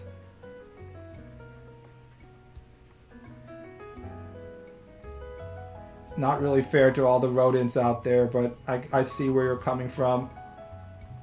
He looks more like a minor character in a manga or anime whose like nickname is the Rat or something like that. And he's like a broker that you buy ammo from in a video game or something. And he's like, that kind of character. He's basically a goblin of some sort. How did Asmon get his money? By being the king of the nerds for a long period of time. It's kind of hard to understate how powerful the WoW economy was for a very long period of time, and when you're like the #1 cult leader of the WoW cult, then you get very, very rich. That's what happened.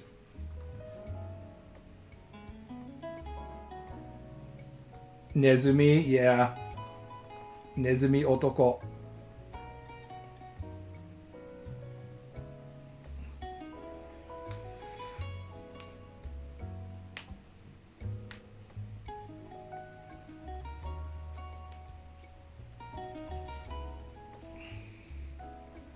Meanwhile, Moist Critical's genetics, besides his height, are actually very good. If you look at his facial features, they're properly centered.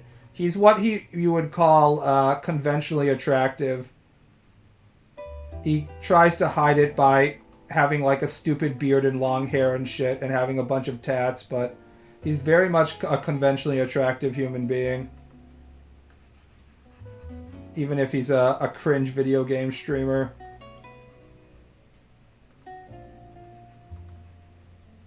He looks like the Anglo-Saxon Jesus, yes. He doesn't look a thing like Jesus. He talk like a gentleman. When you imagine when you were young. I honestly can't tell the difference between Moist Critical and Asmongold. They're basically the same human being. They're not that different. They're part of the limited amount of the Twitch economy that is men who care about video games and react to things and play video games once in a while, instead of women who are trying to find new ways around Twitch moderation so they can show their tits and ass more. Same product, different flavor. Yeah, basically. One is like grape flavored soda and the other is like ginger flavored soda. Moist seems more grounded. I think Moist actually goes outside and has a lot more friends. Asmongold also tried to make his own production company with friends and shit. But then one of his friends recently got cancelled. I forgot who his name was. So all in all, Asmongold's life is doing much worse than Moist Critical's life, I'm pretty sure. This stream is sponsored by Monster Energy, yeah. If you're a female streamer, you get sponsored by Monster Energy and then, like, place the Monster Energy can in front of your vagina so people are forced to look at it hoping to get a glimpse of your pussy. This is the new meta. Don't steal my idea, Morgue Pie. Doesn't Asmon own a talent agency? I think they both own production companies. They have a lot of money.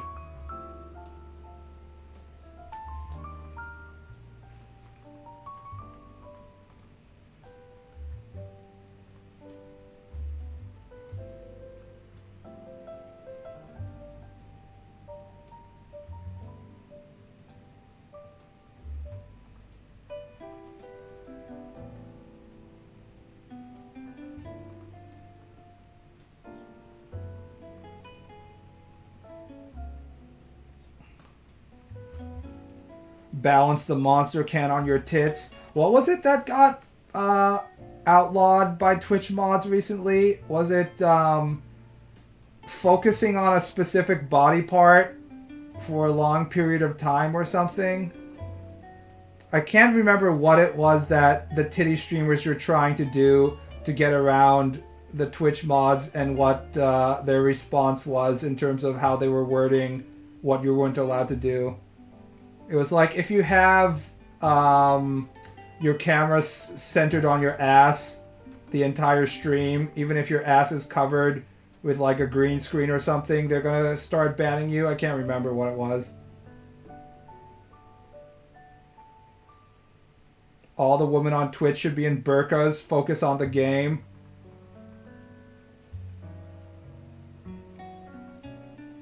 I mean, I honestly don't care that like whoring yourself out on Twitch is like the meta, because I'm just not gonna watch your shit. That's the thing. This is what separates me from the social justice warriors and people complaining on Twitter and all that stuff. If there's something I don't like, I just have the choice of not watching it. Like, if I don't like The Notebook, I don't have to watch The Notebook, even though I'm choosing to watch it. I don't hope that The Notebook stops to exist just because I don't like the content. I am not like these liberal censors.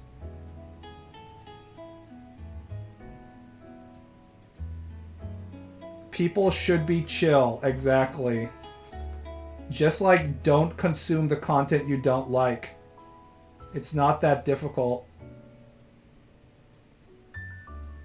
You must hate watch. I am. I'm forcing myself to hate watch The Notebook. I can't help myself. I have to study women and their psychology.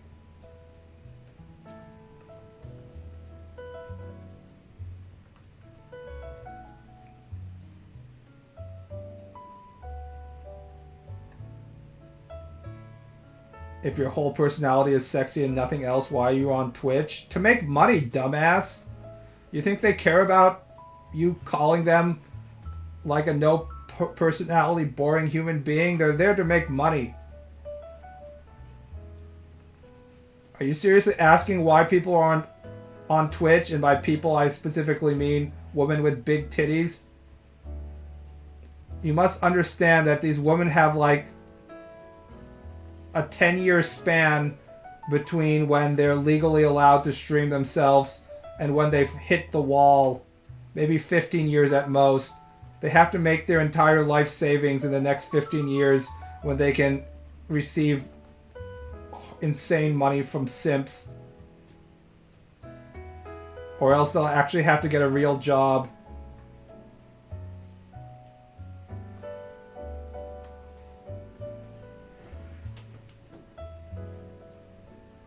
If you consider how quickly the internet gets bored of personalities as a whole, you probably only have like 8 years at most. But even if you can maintain content that's somewhat entertaining,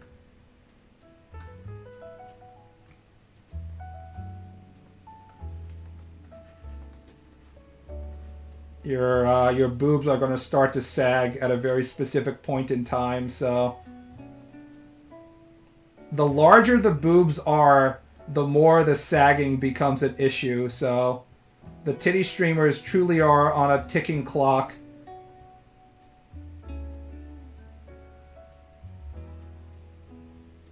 The wall hits you at 24. I like the Christmas cake meme. I like the 25-year-old Baba being like, "No, I can't get married now," and you being like, "Old lady, I will marry you." Plap plap plap plap.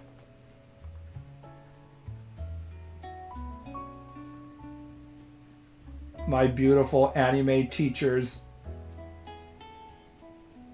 If you have a rom-com anime dating sim, I guess not comedy, just dating sim, the teacher is always like the hard option to get. Christmas cake teacher is always the most difficult of the options to get. But she should be the main route by default. Gotta make the teacher happy.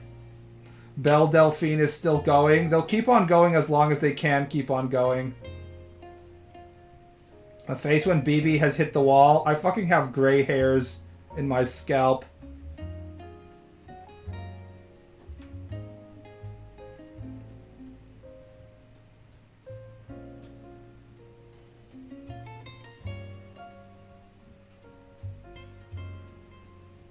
$27.28 is more accurate. You can still camouflage at 25 if you put in the work, lol. I fapped to JAV porn stars in their 30s, no problem, so... I think 40 is the real true wall. I mean, it depends what you consider the definition of the wall. You can consider it to be when, like, the hotness starts to decrease, or when it's like, absolutely I can't fap to this level of age. The average person hits the wall faster now because of poor life habits. It's not faster now, considering when you... The older person's life habits of the boomers were like having a drink in their hand their entire 20s and their 30s. They always had whiskey in their hands at all times, smoking all the time. No, people are aging much slower than back in the day.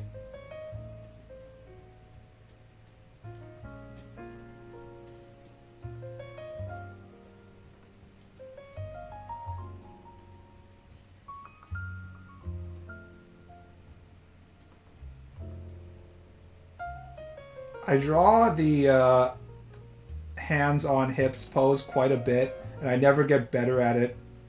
It's an important smug pose, so I have to draw it a lot, and yet I still can't draw it very instinctively.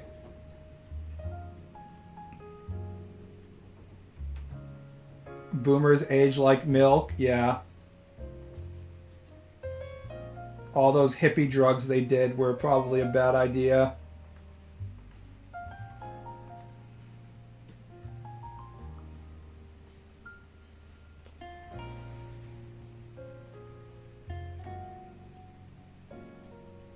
Need hands on hips guide? You don't need a guide, you just need to Google image of woman with hands on hips. Try more anatomical studies. Fuck off. Even if the people posting in chat were literally Leonardo da Vinci instead of no draw beglets, I would tell them to fuck off. And you definitely guys are the latter instead of the former, so...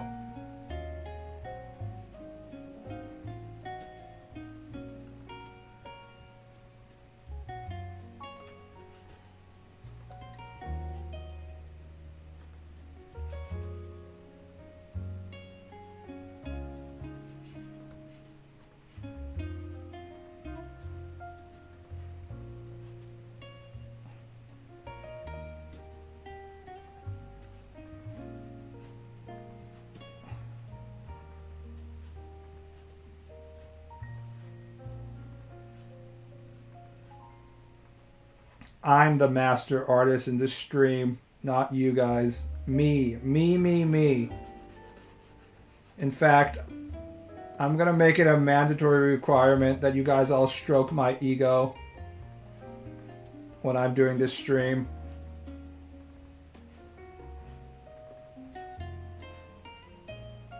I don't want to hear any comments besides, oh my god, he's the best. What a fucking legend.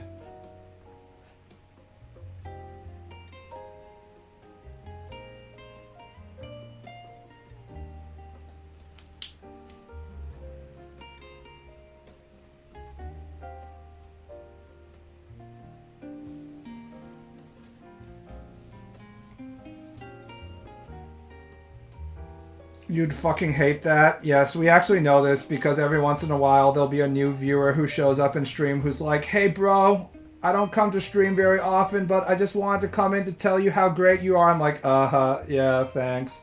I'm trying to like not immediately tell them to fuck off because I actually need to have viewers in the stream.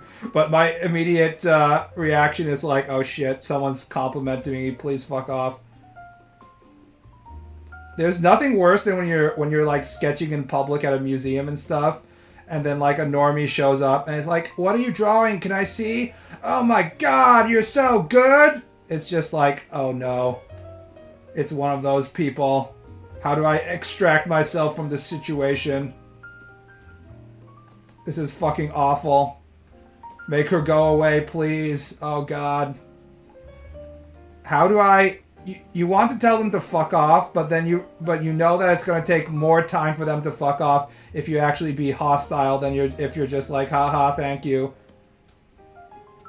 Could you draw me? Oh no, that's like truly the worst.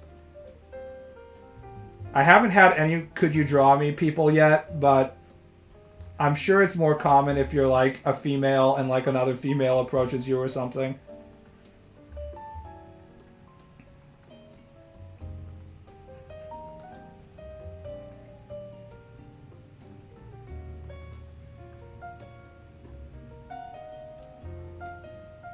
Being an artist also has the special benefit of attracting the most cringeous human beings on the planet, so...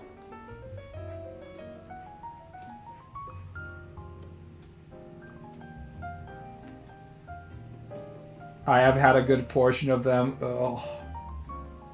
I think it's probably more common if you're female.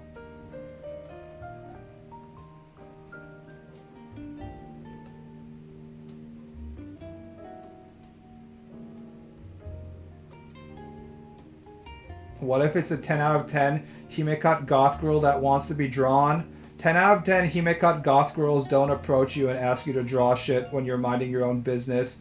That's why they're 10 out of 10.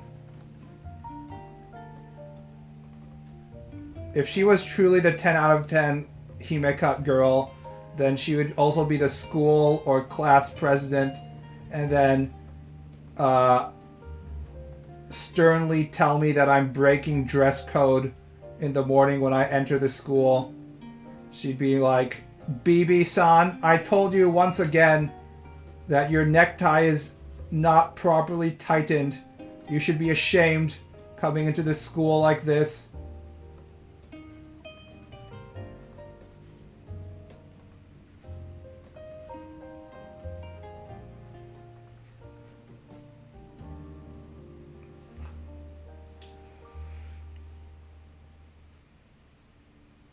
After that, the Gadus run a train on you. No, please, Gadu One-chan, don't rape me. No, not that. I like it when teachers in anime call the students kun. Yeah, I don't think they do that in real life now that I think about it. Real life Japanese teachers just call you by your last name and that's it.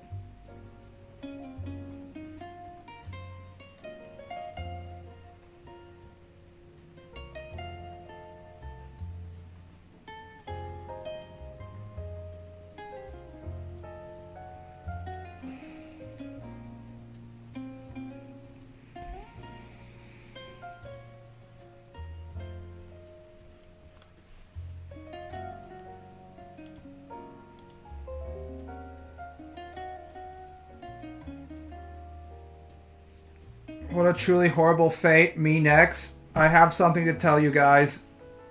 Gyarus don't exist anymore, LMAO. They're a very limited resource. Black Gyaru, the brown Gyaru, actually don't exist. White Gyaru, they might exist in smaller numbers, but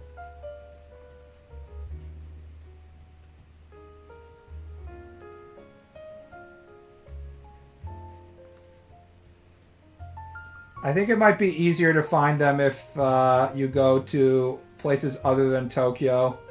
I don't know. I haven't been to like Roppongi or any place like that recently, or maybe ever. So maybe you can find them there. But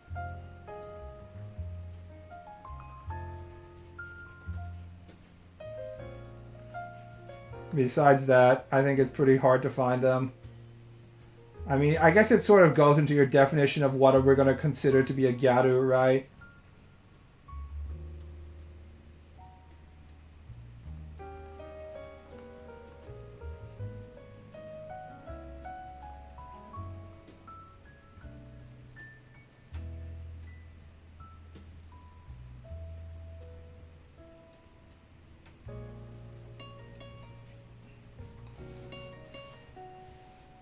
Tanned blonde hair lipstick.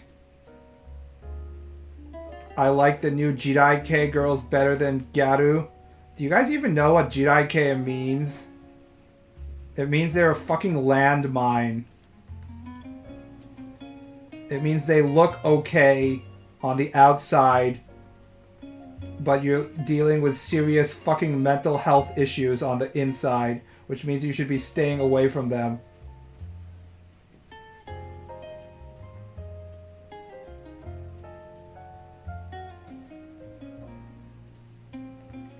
These aren't your wholesome Gyarus. Liberal chicks. I mean, it's a similar reason why they're awful, but they're not really liberal. You know, they're probably like... They're the kind of girls that if you're like, hey, I think we should take a break, then they're going to send you a million messages insinuating that they're going to commit suicide. So you'll feel bad, but they have no intention of committing suicide. Those types of people. I think that's the definition of landmine girls. Basically, they're not worth your time.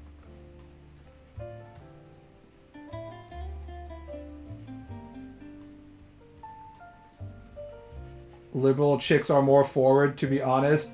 Liberal chicks are going to show up and force you to vote for Obama. That's the way it was in 2008, at least. It was just like, why aren't you voting for Obama right now? I'm like, because I already voted for him. And they'll be like, why didn't you vote again? I'm going to go off myself. Gambare. Trust me, they're not going to off themselves.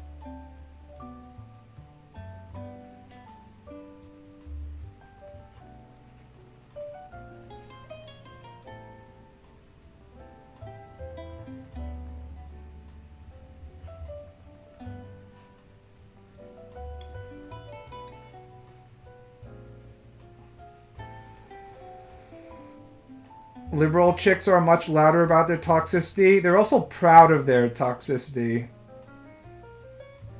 They think that by being toxic, they're making the world a better place. So, not only are they going to be toxic, they're going to be like, look how toxic I am.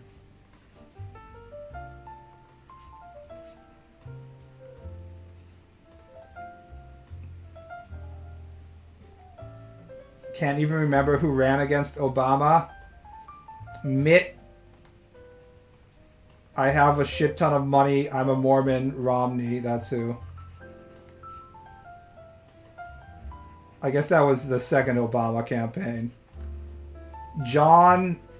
I am a lion of the Republican Party, and I'm fucking dead. McCain.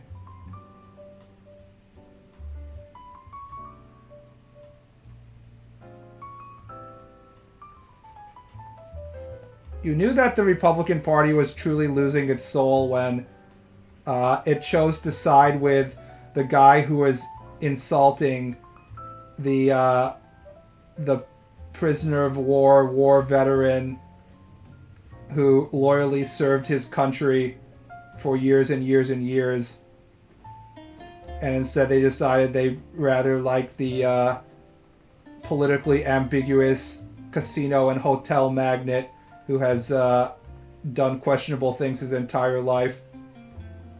It was like the special moment in which the Republican Party fully went away from the Bush era, like pro-military imperialistic rah-rah, we're just gonna plaster flags on everything mental state, to we're just gonna become a massive clown show phase. I need to work on not being as stiff and make my line work better. It's too clean. Yeah. When your line work is too clean, it looks like, you know, kind of artificial and robotic. Your line work can't be too messy, but it also can't be too clean either. It's a hard balance. She wanted the candidacy and lost. She became his Secretary of State and bombed Benghazi.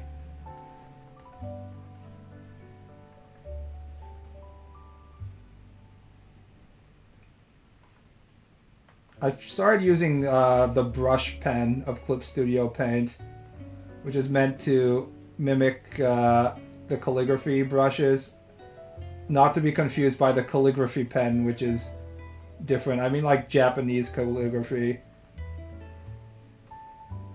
It functions much different from the ones that are supposed to mimic manga brushes, and I really like it a lot. It's not as good at this smaller resolution, and by smaller resolution I mean 1900 pixels, but I think it really works very well at much higher resolutions like 5000 by 5000. So I'm going to start working with that long term. It makes it really easier for me to visualize these dark black spaces, which I need to have.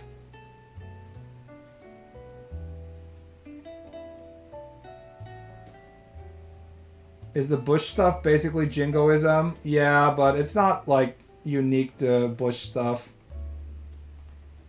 America always has a lot of jingoism. It was just a way more apparent during the Bush years. It would be interesting to think about if we had as much jingoism if we didn't have September 11th. But America only gets attacked once every like 70 years or so.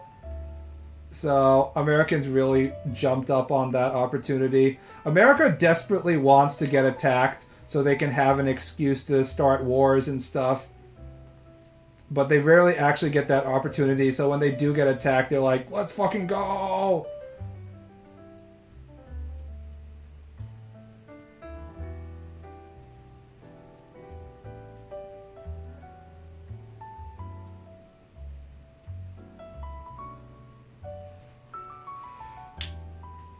Pre-September 11th media and ads were fucking baller.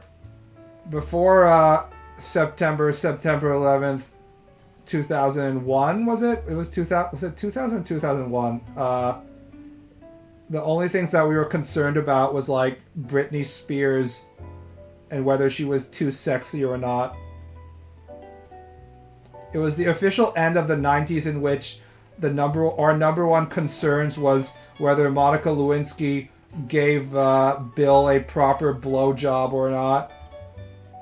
Was the Monica Lewinsky blowjob high enough quality for a president of the United States? That was our number one concern.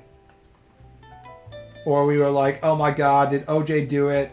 That type of, you know, fun shit. And then after September 11th, it was like serious time, unfortunately. Simpler times, yes. Was it toothy? I don't know. I'm pretty sure that she gave it a pretty good job. I don't know. I feel like if she wasn't doing a good job, Bill would be very supportive and coach her through the motions.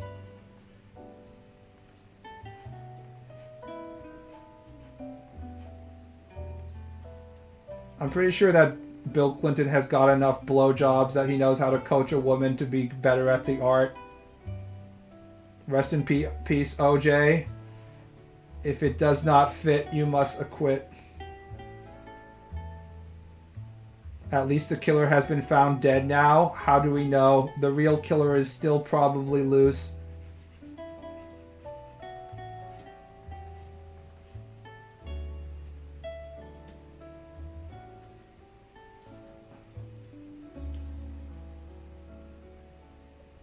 America never gets attacked unless it's September 11th or the southern border. I mean, we haven't been attacked by the southern border since the war with Mexico. Also, Pearl Harbor, I guess. America getting pissed over Pearl Harbor is kind of weird if you actually think about it for 1 second, because it's like a standard military target. It's a fucking naval base, and Americans are like, how? I can't believe the Japanese, they sneak attacked our giant military base! Like, even if you don't go into all the conspiracies about FDR knowing about the attack beforehand and letting it happen and shit like that, it still doesn't make sense that America should be so fucking angry about it. It's literally a military base. I love the Fox News migrant caravan stories. Fox News is in constant fear panic mode of like a bunch of starving children showing up. They think that like some sort of 6-year-old Venezuelan kid who is completely malnourished and about to die is just gonna like overthrow the US government or something. It's absolutely absurd. The Euros watching the stream don't know how fucking unhinged Fox News is, but they have like weird ass propaganda playing all night long when I'm there to work out at Planet Fitness. It's just like Fox News non-stop propaganda. Ironically, their normal news during the day isn't that weird. It's when you get to the night talk show with like Hannity and stuff, in which it gets like Laura Ingraham. She's still on the air, for example. That bitch be unhinged as fuck. Little Pedro is gonna ruin everything. I mean, they're not sending their best.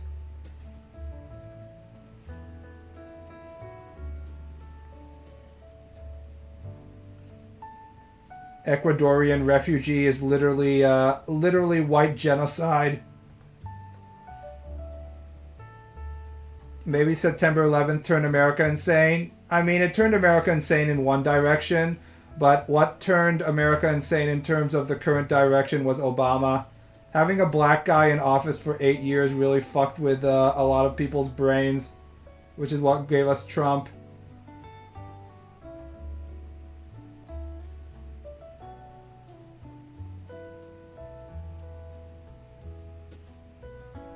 Fox News is the same as CNN to me. At least Fox News is upfront about their beliefs, unlike other outlets.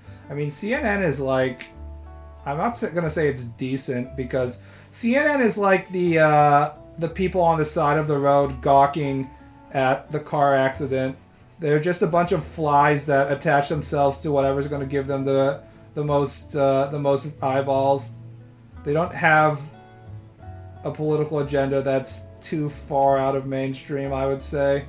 They always make sure... See, they're part of the mainstream media's problem, in which they kind of bend over backwards to represent all sorts of opinions, even when some of the opinions are really fucking stupid. It NTR'd all the Dixielanders. Obama was just like a special kind of like smug black guy who's smarter than you kind of energy that truly fucked with everyone's brains.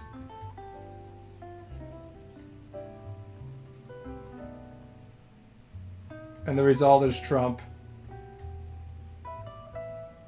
Fox hides shit too. Like, no shit. Fox News is just, they will deliberately not report stuff if they don't like it. And that's the news segments. But what most people watch are like the talk shows. Tucker Carlson, although he's off now. Obama was like actually farther right than Biden is right now. He was extremely moderate, and he continued a lot of the Bush era policies, like, you know, bombing everything with drones and stuff. But he really, his big black cock cucked the brains of everybody, so they had to elect Trump after that.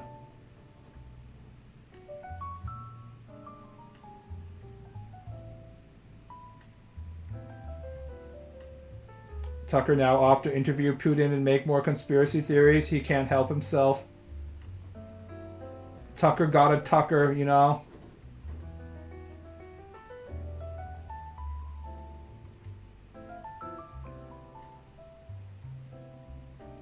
I still find it funny that Obama read Marx in college to get laid. Honestly, most normal college student thing to do.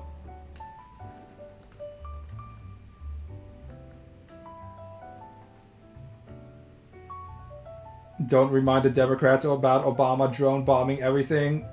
I mean, so did Trump and so does Biden.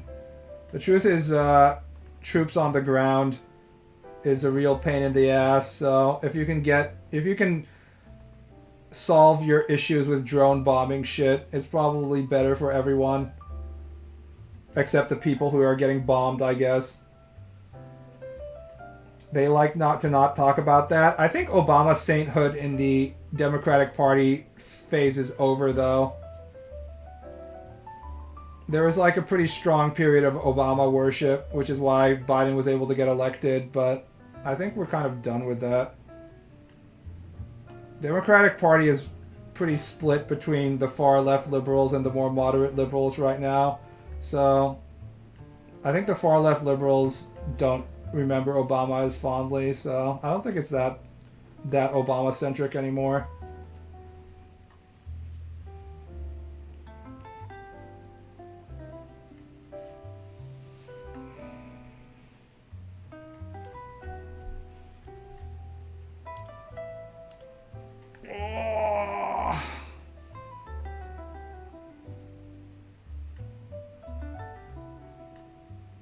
I mean, the current LGBT and gender politics, and then Israel issues are kind of splitting the Democratic base.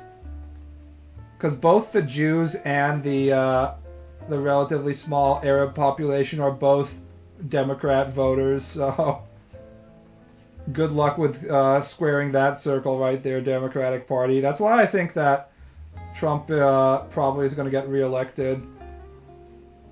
Because he has a much more solid base that know exactly what they want. My father seemed pretty confident that Trump wasn't going to get reelected, and polling at this point doesn't really matter much, but I don't know, I kind of feel like Trump's going to get reelected. It will be close? Yeah, exactly.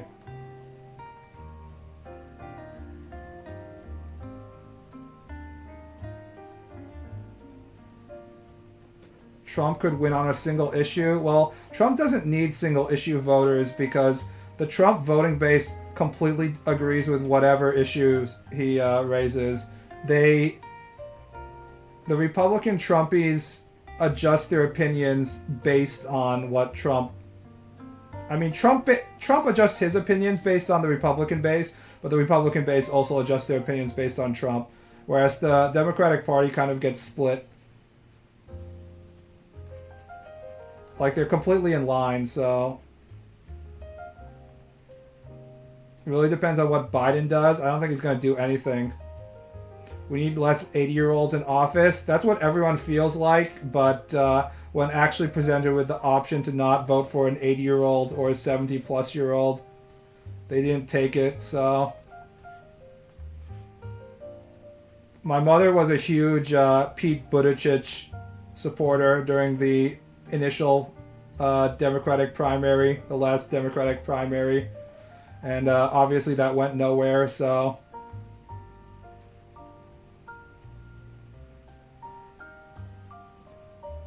she can't even vote, by the way, so it's kind of irrelevant. The left being the left and fighting with themselves. Yeah, it's nothing new. It's always that way.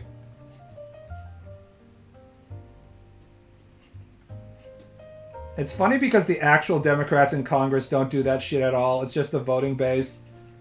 Whereas the Republicans in Congress are legitimately fighting among themselves and like can't even agree on having a Speaker of the House.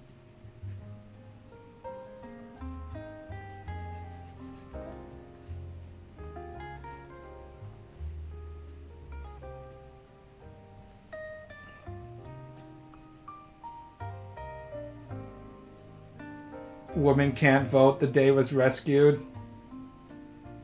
Yes, we should just take away women's voting rights. Pete Nezumi Buttigieg. Pete Buttigieg kind of looks like a beaver or some kind of like mole rat or something like that. He's definitely in the same sort of rat face that Asmongold has. What am I doing with this line?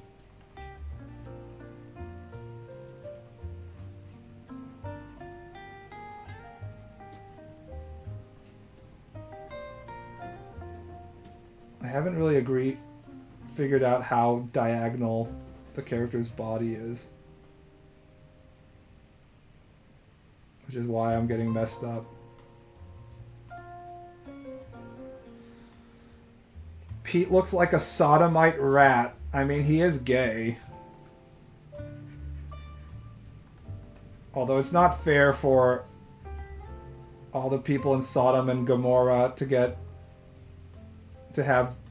be called a sodomite just by being gay, considering they wanted to do so much more.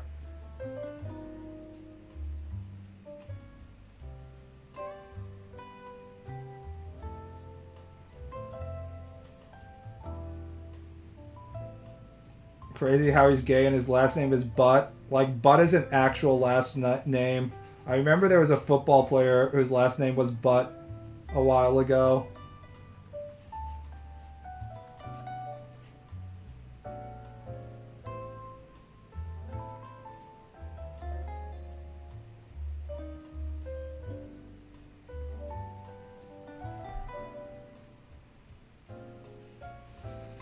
Oh, alright. I'm going to go end the stream here so I can go shopping, eat McDonald's, and go shopping at Kroger, buy my Oreos, my off-brand Oreos now.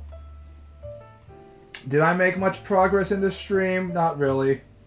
But it's enough. See you around, guys. Good night. I'm gonna go eat my Mickey D's.